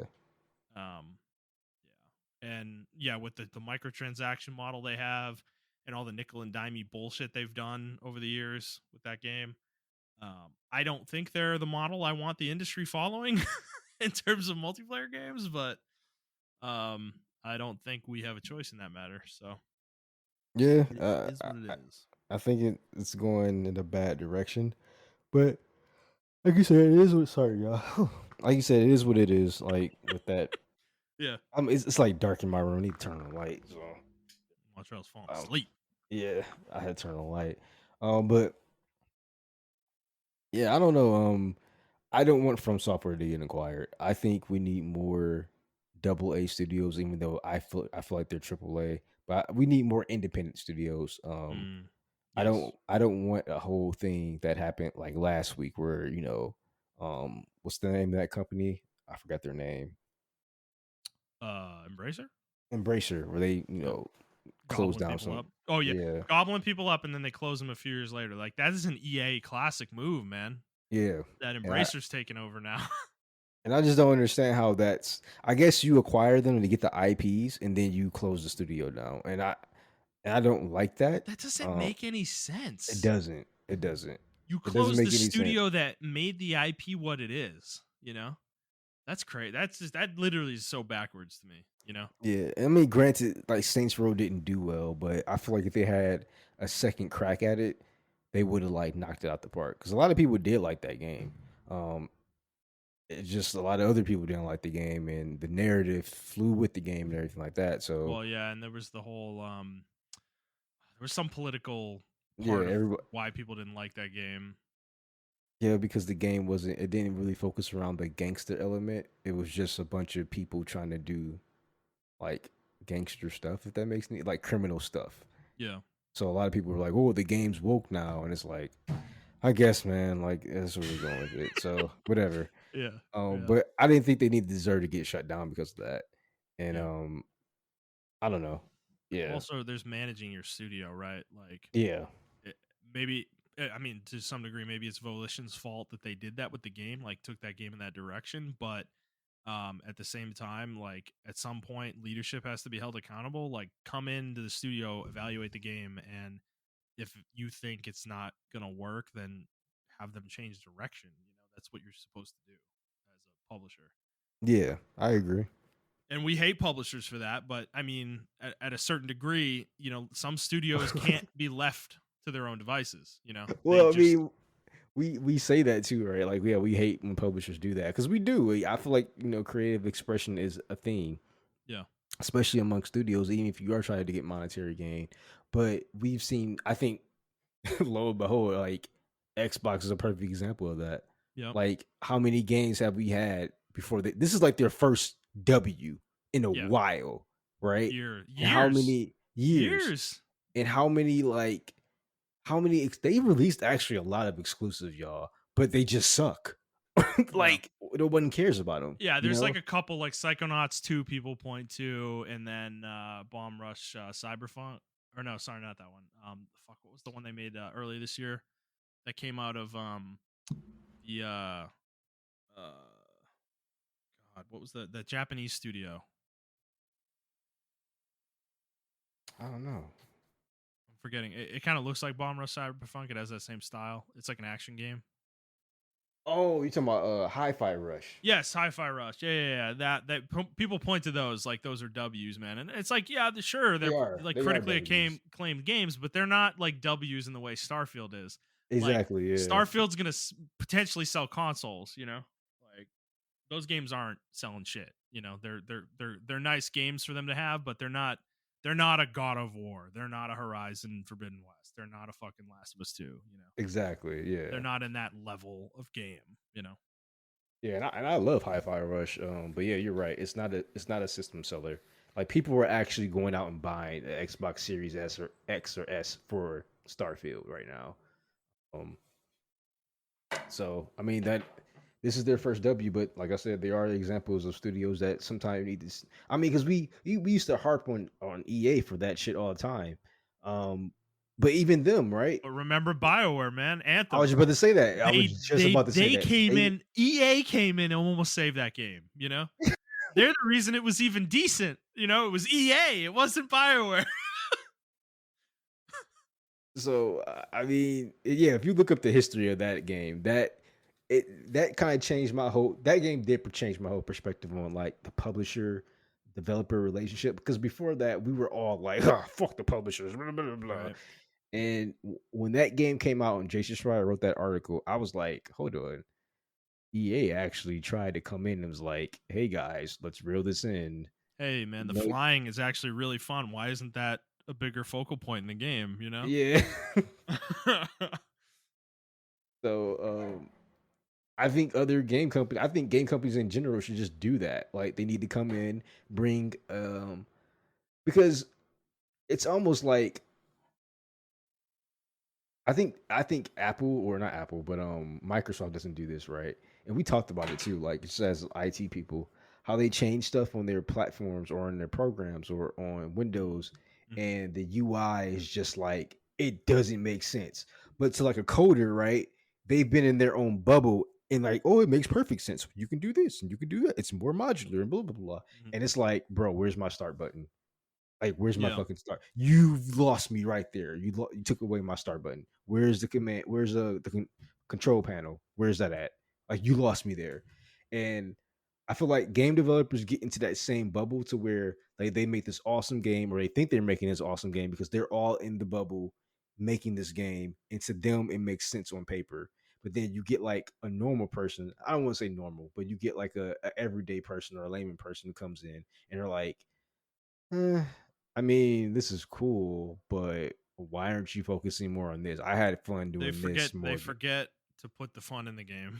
You know, yeah, yeah. Or they think what they think is fun may not isn't be it? fun. Yeah, it's not what the players actually want. Yeah. So, Like the um, Order 1886, right? That was a game. I like that game actually. But that was a game that forgot, like they kind of forgot to make a game. You know, they were so yeah. obsessed with making this graphical showcase, and it's one of the most beautiful games I have ever played to this day, dude. Like it's fucking crazy gorgeous, you know. And it was on a PS4 early in the PS4's life, but yeah, man, it just was like they forgot to make a game though. They made like a 3 hour game, you know. It's like what the fuck, you And know? they made a fucking really unique world. That world Yeah, was so fucking cool. yeah, it sucks. Yeah, it sucks that they fucked that up because yeah, man, I enjoyed that game a lot. I thought that game had a really cool aesthetic and feel and even like story that it was trying to tell.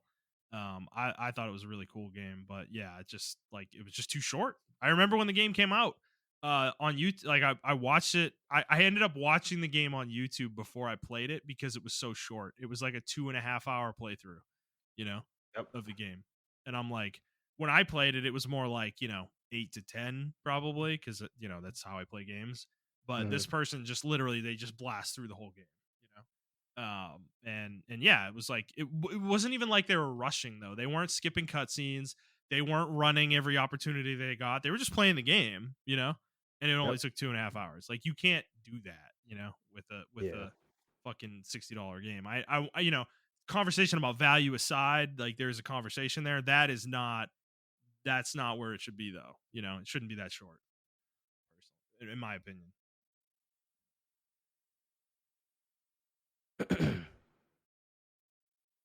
Hello? All right. Yeah. Anything else? Okay. Yeah. I, I thought I was I leaving you actually got room really to come I in there. actually I actually got really scared. I thought I got you with the Zencaster. pregnant pause. Yeah. Oh, I I thought love it. Zencaster fucking broke on me again. I was about to get so Yeah, irritated. man. Oh man, I love the pregnant pause in the podcast because then you're in the car, you're driving and it like they pause for like 15 seconds and you're like, oh my god, did something happen on my phone? Like, did my podcast shut? It's like no, they're just fucking with you. I got you there. Fucker. All right. All right, we've digressed enough here on the games we're playing. So let's get into the news. Not much going on this week. This is a very quiet week. It's been very Starfield heavy out there in the the Twitter world and the news world. But we do have a couple stories. One of them is E3 related. Just checking back in here because we've been hitting this one a lot since things have kind of taken a downward spiral for E3. So the ESA has confirmed that they're not going to be at the Los Angeles Convention Center next year. There won't be a show in that location in 2024. There may still be a show, but if there is, it won't be there, which is interesting. More than likely means we're not getting a show in 2024, I would wager. But GameIndustry.biz is reporting that the ESA is working on the 2025 show as a reinvention of what E3 is. So they're going to try to come Okay. back with a big bang show to kind of get people back in. I mean, Montreal, what do you think? Do you think they have a chance? Like, is this it? Is this their last shot? Yes. Or what I think they really need to do, they need to just stop fighting it and work with Jeff Keighley at this point. Bring him on board. I don't even think he will. I think he's gotten too big with his Summer Games Fest, dude. Well, I think if they give him some kind of incentive to combine both of them, it would be like one of the biggest events ever. Yeah. You know what I'm saying? Yeah, I see what you Um, mean, for sure. I think there's an incentive for both of them to like, uh, bring gaming. Like I won't say bring gaming back, but bring the hype around gaming back. If both of them can work with each other, and on top of that, you get all three companies to come inside or to kind of go in with it as well. The big three to go in with it. Um, Mm, hmm.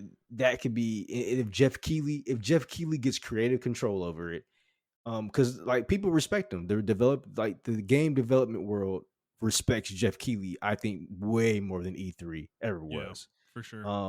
So if they get him under the belt, or they just not get him under the belt, but go under his belt rather, and they combine Summer Games Fest to E3 Summer Games Fest, like they have to swallow their pride and just do that if they want to stay alive, in my opinion. Because Hmm. you can't go against him at this point. He's too big. Like you're right. His showcases and stuff, his VGAs are just too big at this point.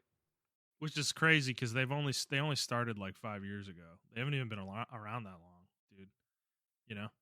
Yeah, And he started it as like an indie thing on his own, basically. It's kind of wild, actually, now that you think about it. Like the way he's built that brand up, the VGAs and the Summer Games Fest. Like, I mean, he's taken over their spot. Like this, is where the big announcements happen now. For the most part, is definitely the VGAs. Like the VGAs is like that's kind of the moment in the winter where we're like, okay, we're gonna get some announcements. Some big announcements. And he's kind of taken that over. It's like he shifted E3 to like a different part of the year.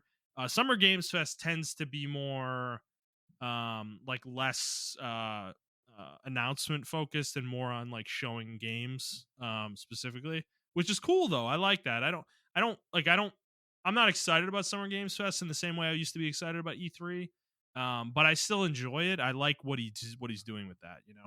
yeah, We get to see games a little bit more in depth, which is cool. I think it's like companies aren't very good at this shit. I think they've proven that they're not really good at showing their stuff, and they're not good at showing it in a way that's exciting. Um, and I think we need an external body to help with that, and whether that's Jeff doing his own thing or E3, it doesn't really matter. But to me, yeah, I think somebody needs to help facilitate these kind of announcements and stuff like that. And I we've talked about this on the show, right? I will miss E3 if it's gone. I have missed E3 the last few years because companies are not that good at announcing their own products, right? They don't do it in a way that's exciting, generally. And I don't know. I think can E3 come back in 2025, reinvent itself like on its own? I don't think so, man. Like I don't think anybody cares. Nobody's gonna pay to go to this thing. I think that's the part that they are missing big time. Is if they're gonna try to make this like a con like Gamescom type thing, I just think they're gonna fail again. I don't. So I hope that's not what they're going for, and they're trying to do something a little bit more focus on the games, like showing games and getting companies involved in showing their games. Yeah, I agree. Man, I don't know. I feel bad for them, but at the same time, man, they gotta do something. And I think just combining forces, they have to combine forces with somebody else.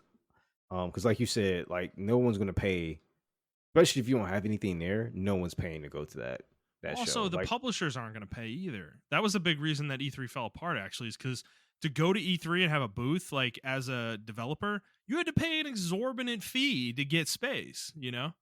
mm, And companies are like, fuck that, dude. Like, I can just do a digital event on my own, and I don't need you. So that they can't do that either. yeah. They got to clean that up. I don't think Jeff is charging uh companies anything, or if he is, it's not nearly as much as what E3 was. So Well, like all his cases, right? All his showcases and his E3 awards, like he goes through the games. It's nothing but trailers, so they're not like there. It's like one stage, yeah. and that's what it is. And then I mean, there's some other stuff that probably happens afterwards, but that's about it. Um, Mhm. Whereas with like E3, it's like a booth and then it's a show and then it's a stage. Then if you want to pay for the stage and the booth and the show, and then separate video games, then separate video Well, games have separate booths. you need to have demos available for your game for people to play Exactly. because it's public. Like it's fucking, it's just like fuck, like, dude, it's like too much. Yeah. You're like bogging the whole industry down. But the Tokyo Game Show does that, or the Gamescom thing, they do Yeah. that. But that's more for, I guess, for developers anyway at But there's not as GDC or much pressure there, right? Like I don't think yeah, developers are catering their development pipeline around those events. The way they used to do with E3. yeah. And I think that's Um, another reason too. Like you just said, um, developers were catering their stuff around E3, and it was too stressful. I mean, we lost games because of that shit. You know yeah. what I'm saying? So Well, we had games shown to us in false ways too, Like they would make a yeah, demo that wasn't the game, yeah, It was something totally different. It wasn't the actual game. And then the game would come out and we're all like, "What the fuck is this?" It was just a really toxic. It became a toxic place, like a toxic event in some ways. Not in like they're fucking being shitty to people necessarily, but it's just like it didn't have good vibes around it, at the end there. I'd say the last time it was good, like, was 2019 maybe, which was the first year we covered it. But then I think it was either gone in 2020 or it was digital. I think it was gone, right? Because of COVID in 2020. I think it came back in 2021 and it was just a shell of itself. All right, so moving on from E3, let's move on to our last story. This is one from yeah. Nintendo. So there are rumors percolating from Eurogamer specifically, and then corroborated by Video Games Chronicle, that the Switch 2 hardware was shown for developers behind closed doors at Gamescom in Germany this past month, and it was showing a modified version of Zelda Breath of the Wild, and it was also shown running the Unreal Engine 5 Matrix Awakens tech demo that came out a few months back, which is this was shown. This was used to show off the PlayStation 5 and Xbox Series X. So uh, this is interesting. Even some ray tracing capabilities shown as well for Mhm. it. This is all obviously rumors, so this isn't confirmed or anything. Don't get super excited that we're gonna get like a fucking Steam Deck powered Switch 2. But other things with this is Nintendo did announce that they're not going to have news to share about a Switch 2 or new hardware prior to the end of their fiscal year this year, which is March of 2024. So we're probably not going to hear about this thing officially until next spring or summer, more than likely. But there's speculation that we may get the console released next holiday, so 2024 holiday potentially, which would be 7.5 years after the Switch came out, which is a long fucking time for a console, especially one like the Switch, to be in circulation without a new successor. So, Mantra, what do you make of this? Uh, it's one of those things where I'm just like, yeah, I need Shit to or get see off it the to pot, believe it. Nintendo. Yeah, like I Kind of need to see it to situation. Yeah. believe it. Yeah, I just Yeah. need to see it to believe it. I believe it. I believe like what they just told us because I mean we see the Steam Deck, even Nvidia's own portable device they have and everything of that nature. The So we know the Asus Rogue technology. Ally as well. Yeah, the Asus ROG Ally. So we know the technology's out there and it has progressed significantly. Um, I'm just hurry up, Nintendo. Like, come on. Like, I don't know. I seen my girl playing Breath of the Wild 2 runs pretty well. I seen her playing Hmm. it. Yeah. And it doesn't have any issues or whatever. It's just like, I don't know.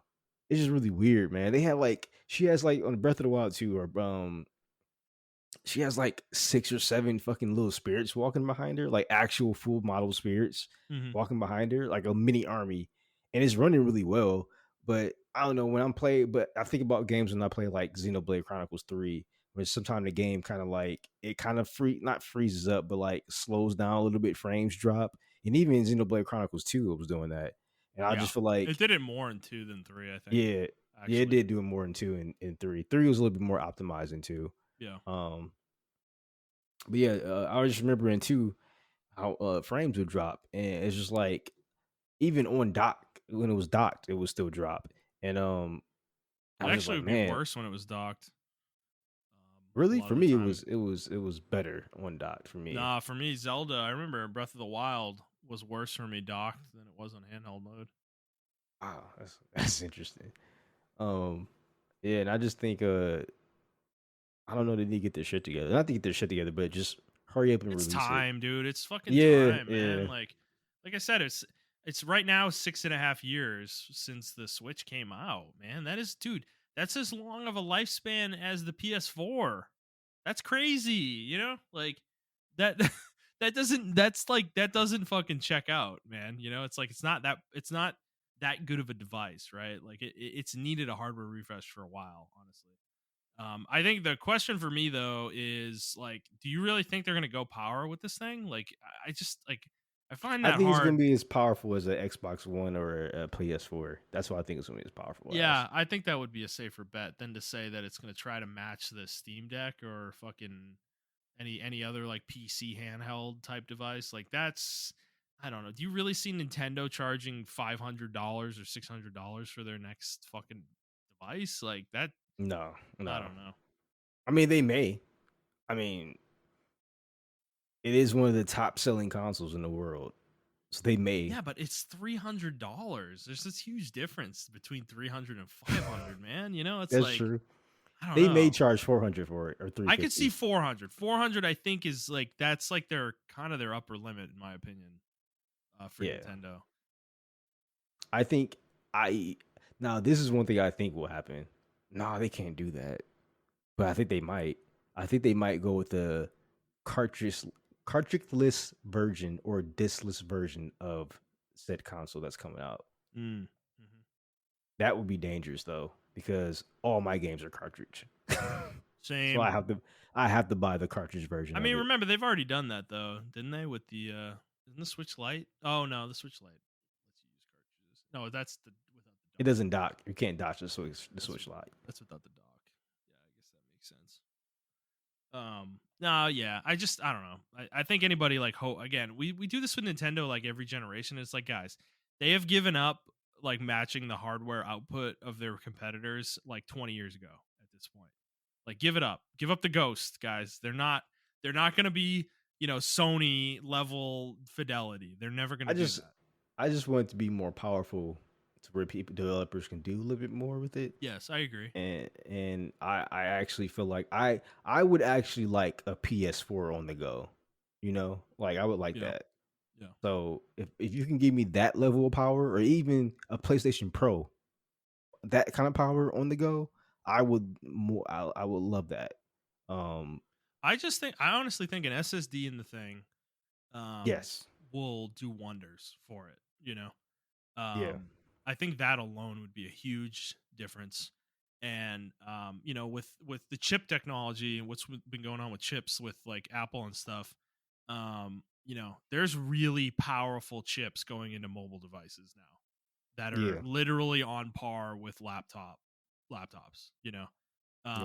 and those are full on PCs, like the MacBooks, they use the same chip that goes in the fucking iPads, it's like that's fucking crazy to me. At this Yeah, what point. Mac And does with their shit, I think they be sacrificing shit to the devil or something because their chipsets and the shit that they do and how efficiently it runs is just yeah, fucking insane. It yeah. is. Yeah. But that the thing is it's possible, right? Yeah, So one hundred I percent. and AMD has been advancing their chip side like crazy, the last five years. So I mean there's powerful hardware out there. And I do think Nintendo could probably build something reasonably powerful for a reasonable price, I just I don't think they're going to maximize it, right? I don't think we're going to see a $650 version of their Switch 2. you know, I think that would be crazy. Or what they would do. Now this would be interesting. We could see that, right?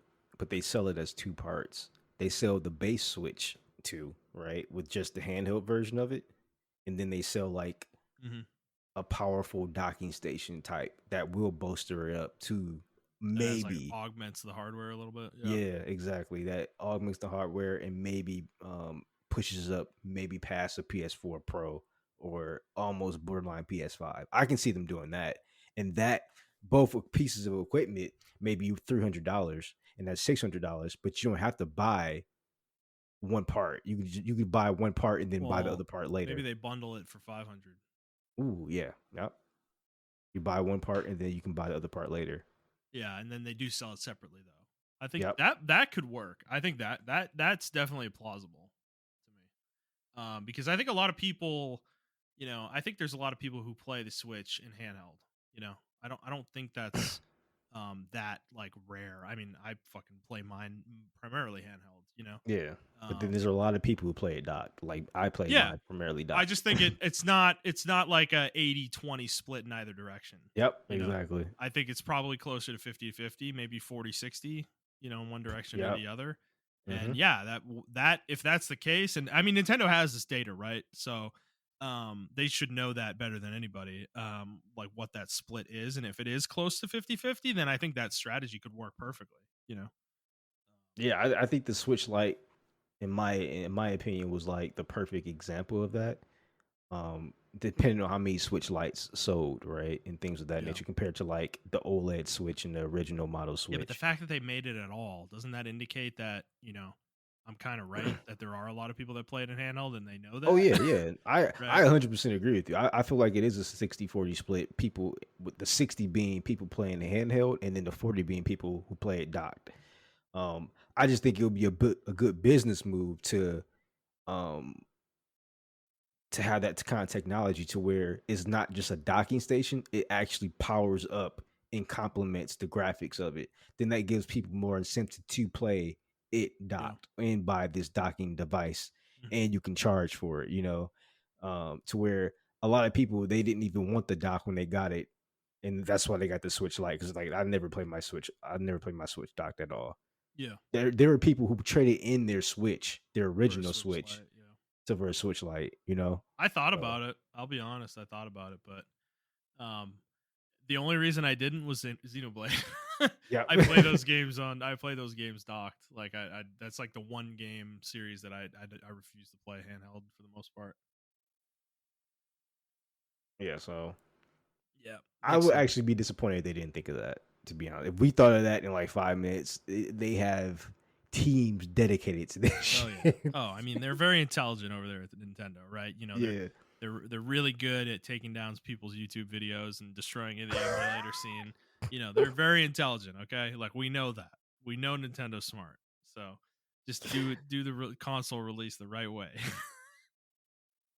I don't know. I think that would be more money for them.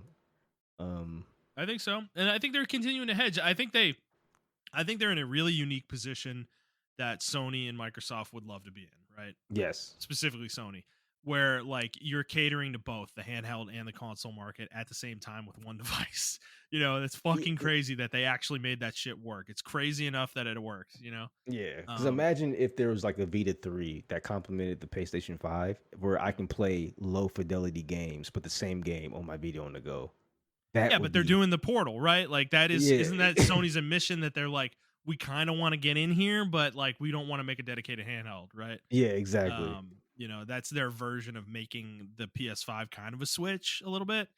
It's just obviously it's Sony and it's more expensive to do on Yep. their side because they're always more expensive. But yeah, I think Nintendo like successfully navigated that though, and they've appealed. They've gotten a console that appeals to two different types of people. One device. It's crazy that they actually pulled that off. So I think making the next device like they need to continue that trend, right? That they're incentivized to keep appealing to both. Yeah, Um, and I hear people like, oh well, Steam is more powerful, or the Asus or Rogue the Asus the Ally, Asus Rig or Ally is way better, and it's like those devices would not have been invented without the Switch, in my opinion. no, Like and no one was also think. you're saying they're better when they cost twice as much. Like, give me a fucking break, dude. They better be better. Like, are you fucking kidding me? Like, like, dude, the Steam Deck, the most powerful Steam Deck is $650. You know, That much for the a Steam Deck. and I'm the sorry. lowest tier I think is 400 or 450. Yeah, I think you can get it for 350 now. I think you can. I Okay, think in okay, some circles you can get it for 350. yeah, But yeah, you're right. I mean, if I'm paying 650 for a Steam Deck, if you have an AMD graphics card, you can just buy your AMD graphics card. mm-hmm, You know. yeah, So um, I'm I don't know. I hear the arguments for those devices, and I'm glad those devices exist because now it pushes Nintendo to step up their game. But we also have to respect Nintendo and say like that those devices would not exist without the Switch. The mm-hmm, Switch is revolutionary, in my opinion. People yeah. can hate on it all they want. It is. I mean, now it's old hardware, it's old tech, but for what it did 7 years ago, is it fucking insane, in my opinion. To come from the Wii U, Yeah. that's fucking insane. It was You the gotta give most hats off to them. exciting. It was the most exciting console launch that honestly that I think I've experienced since like the GameCube, Hmm. where it was that this was exciting for a different reason, right? The GameCube was exciting because it was like a fidelity jump that like kind of changed the way I thought about games, like what games could be, Yeah. um, and a power jump that kind of contributed to that. This was more of a they're like trying something crazy. Like this is a revolutionary idea. And Nintendo's crazy enough to do it and good enough to execute it as a hardware manufacturer, right? Yeah. Because they have been stronger in their handheld side for 20 plus years, like Yes. since before the GameCube. Like that's been where their meat and potatoes have been for me as a gamer has been on the handheld side, as much as the Wii was hyper successful, like I don't give a shit about that. That was like a in a vacuum kind of anomaly, in my opinion. Yeah, Like that that was a wasn't, weird. That was so weird how the yeah, Wii was so successful. but it had nothing to do with the games, really. To me, it was just like what it appealed to. It appealed to a audience that Nintendo isn't typically gonna didn't typically capture, and Yeah. they lost it immediately upon like releasing the next console. They didn't capture those people. Those people weren't gamers. Like they were people playing games on their phones now. Like Yep. they're not part of the industry in that way, right? So I think Nintendo, what they did was is recognize their place as like shitty as the sound probably sounds, like they are the secondary console, like they're the one they're the other console that Xbox and PlayStation players buy, but they accepted that place and they ended up being more successful than either of those fucking companies in terms of like the sales of their device. Yeah, they played to um their strength, and their strength, like yeah, you said, it was the handheld market. yep, But they also wanted to be in the living room, so they figured, how can we be in the handheld market and in the living room? And someone came up with the genius idea of saying, "Hey, how about we just make a more powerful 3DS, but have it docked to the TV, and there you go." And yeah. someone was like, "Genius, let's do that." Yeah, and I'll That's continue exactly. to say the impressiveness from a technology standpoint of the dock. I will continue to say this, that dock technology sucks fucking dick. As It somebody who does. works in IT support, like the fact that you can plug you can dock the switch and it turns on within a second on the TV is insane. Like Oh yeah, insane. I because we have deal with never seen docs a all dock the that time. responsive, dude. Like never. No other dock I've ever worked with is that responsive. Like Did you know how many monitors flicker every time? yeah, man, dude. Docs are and then horrible, dude. and then don't let you plug the dock. It has a Thunderbolt because I work at the Dell docks, right? They had a Yeah, Thunderbolt cable. yeah, Don't plug it into the wrong port of the laptop. yep. God forbid you're gonna get That's ticketed true about for the that. Lenovo as well. Yeah, God forbid you plug it in the wrong port. You might fucking brick your laptop, man. Um, I will tell you though, if you're working with Dell docks, get their monitor dock combos. Um, the dock is built into their. They have a monitor model that's literally is a dock. Like you don't need a dock anymore. It's actually pretty Mm, awesome. Um, okay. that's what we started using the last year or two. But anyways, I digress Yeah. from the technology fucking shit. But yeah, no, the Switch dock is amazing. I was immediately like blown away by that fact, and I tested it for like legitimately 15 or 20 minutes, where I was just like, I docked it, undocked it, and dude, when I tell you, it was so consistently like swapping between handheld and TV mode, like it was incredible. It was incredible to me. I was like, this is fucking crazy, dude. Like, this is nuts that this thing is able to do this without exploding, you know? And it's still consistently like changing, swapping perspectives within a second, a second or two. Like it's a really well made piece of hardware, actually. The Switch is like a marvel to me. Like I just I, I I I think a lot I, of people don't give it I credit love it. for its controllers too. I Yeah, think that turning the Switch, the Joy Cons into like separate controllers for certain games yeah. is such a genius move. Like that's fucking I know. amazing. And then you They can feel attach like other shit if controllers. you have big hands, but it is cool though that you Yeah, can yeah, literally take you all you have to do is buy a Switch and you can play games two player. That's it. It's like that is pretty cool. yeah. I mean, me and my wife play Mario Party, so it's just like we don't need another controller. Like I forget that sometimes because I bring the controllers up front too and everything, Yeah. and it's Yep. like, no, all you need is the Joy Cons, and you're done.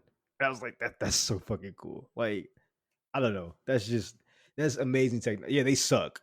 Don't get me wrong, but it's still amazing technology. No, it So is, and that small of a form factor. Like, dude, they're so small. Like, like, how do they even fit the board inside that thing? For and them then to the function. Switch itself is a touchscreen. Yeah, dude, I know, and how thin it is. It's so thin. Like, it's pretty nuts. I don't know, man. Like, I know people talk shit about the hardware, but it's a really impressive device. I mean, Yeah, it really is. Like, yeah. Like I don't know. And for it to be like it's not impressive now, right? And I think that's what people are saying. But like think about it 6 years ago. That shit was crazy. yeah, Like I don't think there was people nothing like understand. it. Yeah, I don't think people understand how new touchscreen technology is. Because touchscreen technology used to be shit, like in 2010 and everything like that. It was Hey, ass. It man, was nah, Nintendo was doing it in 2004. You you're remember? right. You're right with the Yeah, stylus. Yeah. they have a history with it though. Yeah. Um, and yeah, they've done it better than anybody, to be honest. Yeah. So uh I'm interested in seeing it is a hard act to follow up with, but I don't think they have I think they don't have to overthink it. It just has to be a little bit better. Better That's what I'm specs. afraid of, though. Nintendo You think they're gonna always overthink it? they Yeah, they always get over. cute. They always get cute, Yeah, dude. yeah. They always get cute. I mean, because dude, you remember the Wii, right? And then they go into the Wii U, and it's like, what was that? What was that? What was that? Like, what I was that honestly jump? think that was their first attempt at the Switch. I think that's It what it was, was. man. It definitely was, but it just, dude, it was so jarring, It was And stupid. It was really fucking dumb. yeah, and even the GameCube to the Wii, like, what the fuck was going on there? Like, I don't know. They got too cute by half, and it worked out for them. But I could see I could see a different reality where that thing just bombed. Yes, the And Wii. fucking Yeah, Nintendo is dead. Like they would have to publish their games like third party. You know, um, Man, So remember we almost got there? It was almost to that yeah, point. man, dude. When people, dude, can you believe how like long ago that feels? Right? Remember before the Switch, like guys, like if you were in like paying attention to game news, right? You guys have to remember before the Switch came out, all the conversations about if this thing doesn't work out, Nintendo's going to be publishing third party. They're going to be their Mario is going to be on PlayStation. Like that was the conversation around Nintendo. And like, Yeah. look at us now. Look at where we are now. We have Valve copying Nintendo's hardware, concepts. Like what like what? It's like it's I fucking mean, crazy, they man. always been like the innovator, right? Because I hmm mean, obviously, like we talk shit about the Wii, but like at the time, Everybody was I get, copying in them then too. Then yeah, too, yeah, the Connect. I mean, people go PlayStation with over the the Connect Move. wasn't the move, Yep. and I don't know. I feel like even VR is an extension of that. I know we always wanted to do VR, but I feel like VR is an extension of like the Yeah. Wii. You know, Yeah. um, that there was a desire to get that into the living room.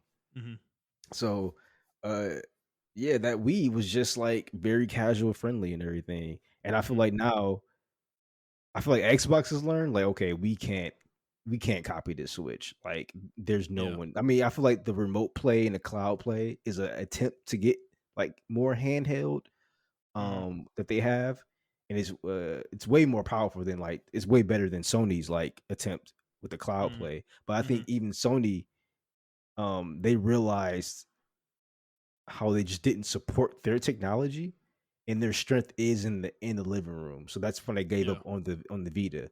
But I Yeah. feel like this PlayStation Portable, like you said, is their attempt to say like, hey, we kind of want to go back into it, but not all the way.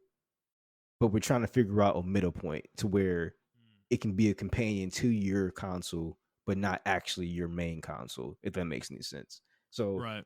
Right. I'm actually interested in the portal, like I said, for my own personal reasons. I mean, we already talked about that. Both me and you talked about that off mic and on the mic, I think. So I'm not going to get it first day it drops, but I'm probably going to get like a month or two after it drops. hmm Um, 'Cause I actually do want PlayStation to get back into the portable game or somebody, you know. I just don't think I they're gonna do it in the way that Vita. Like they're not making a native like a device that has native games on it. I yeah, don't I that's don't see true. that. I think they lost that battle and they gave it up. And I think the portal is the smartest way for them to try this. Yeah, And I think it can work for sure. Personally. I think that device is a little underrated. In how appealing it might end up being to folks. Because I don't know, man. It's one of those things like being able to just go play games anywhere in your house is like I could just go to bed, or go lay in the bed, or go to the fucking couch, go watch like fucking football with my wife and have the fucking handheld, and still be playing something. It's like yeah, because you can pause the game and then y'all can watch it right, like play or during something like commercials, that. I'll be like playing the game, or whatever, and Yeah, then when the game's back on, you fucking pause it and you put it down for a second. It's like you can do that with handheld. It's great. It's awesome. I'm a big fan of that personally. So yeah, yeah. I don't So know. I agree. There's plenty of times where I don't feel like sitting in front of the TV screen, but I don't. I want to play the game. But I also want to be like in the room with my wife or something like that. So Yeah, right. like, because she doesn't like my room, so it's like Mm-hmm. I have Yeah, to like same. Right. sacrifice one. So you know, Yeah, my wife never spends any time in here. So it's like, so yeah, I don't know. It's nice, or even just again for me, like the way my room is set up, I have my PC in one corner facing the wall, and then I have my TV kind of on like the opposite wall, and I can't watch football and play my games on the TV at the same time. Like I'm looking in a different direction. So even when I'm watching football on my PC, I'm gonna be handheld gaming probably, which is yeah, why the portal is gonna be so fucking nice for me. So yeah, I don't know. I think it's appealing for sure, but yeah, Nintendo. And to your point, like Nintendo's always been an innovator. Like the original controller, the D-pad on the NES controller is fucking, it's legendary. Like it is like replicated by everybody but never really matched, that the D-pad just feels a certain way. And as much as Sony like with the the PlayStation controller or Xbox, like they still don't have that same feel that Nintendo has with their D-pad, to me. And then even going further, right? There's the Rumble, on the N64. That's like ubiquitous now. That was Nintendo, right? They're the ones who came up with that. And then fucking the touchscreens, like we were talking about on the DS and the handhelds, like that was Nintendo. They did that first, and they did it really well too. So I don't know. They've really always been an innovator for sure. In the hardware space. Yeah, I agree. So I don't think they should push the envelope this time. I think they're right where they need to be at. Um, but yeah, you're right. They always try to go above and beyond because nobody asked for the Wii U. Like I think that was their biggest blunder. Nobody asked Mm, for that shit. they should have just called it something different. You think I so? think You that, think it would have been more successful, like the yeah, Wii Two man, or I something think like that was the that? biggest issue. Is it was just confusing. People didn't know what it was. They're like, is it like an attachment for the Wii? Is it a successor to the Wii? Like people didn't really know what it was. Like the regular normal public. I don't think they knew that they didn't understand the difference between that and the Wii. So, but yeah. All right. Well, Montreal, it's been a nice lengthy episode. Um, is there anything else you want to talk about before we go today? No, that's it for me. All right, well, let's close it out then. So, if you guys like this episode, please like the show, review the show, and subscribe to the show on whatever feed you're listening to it on. And please share it with your friends. If you'd like to interact with us on Twitter, you can do so at I Trap for the Hokage for Montreal. That is the number 4, not the word. I'm at ThunderNut01, and the show is at The Player's Take. If you'd like to send us a question, you can do so on Twitter, or you can send us an email to theplayerstake01@gmail.com. And that is going to be it for us, guys. We hope you enjoyed this episode, and we'll see you next week.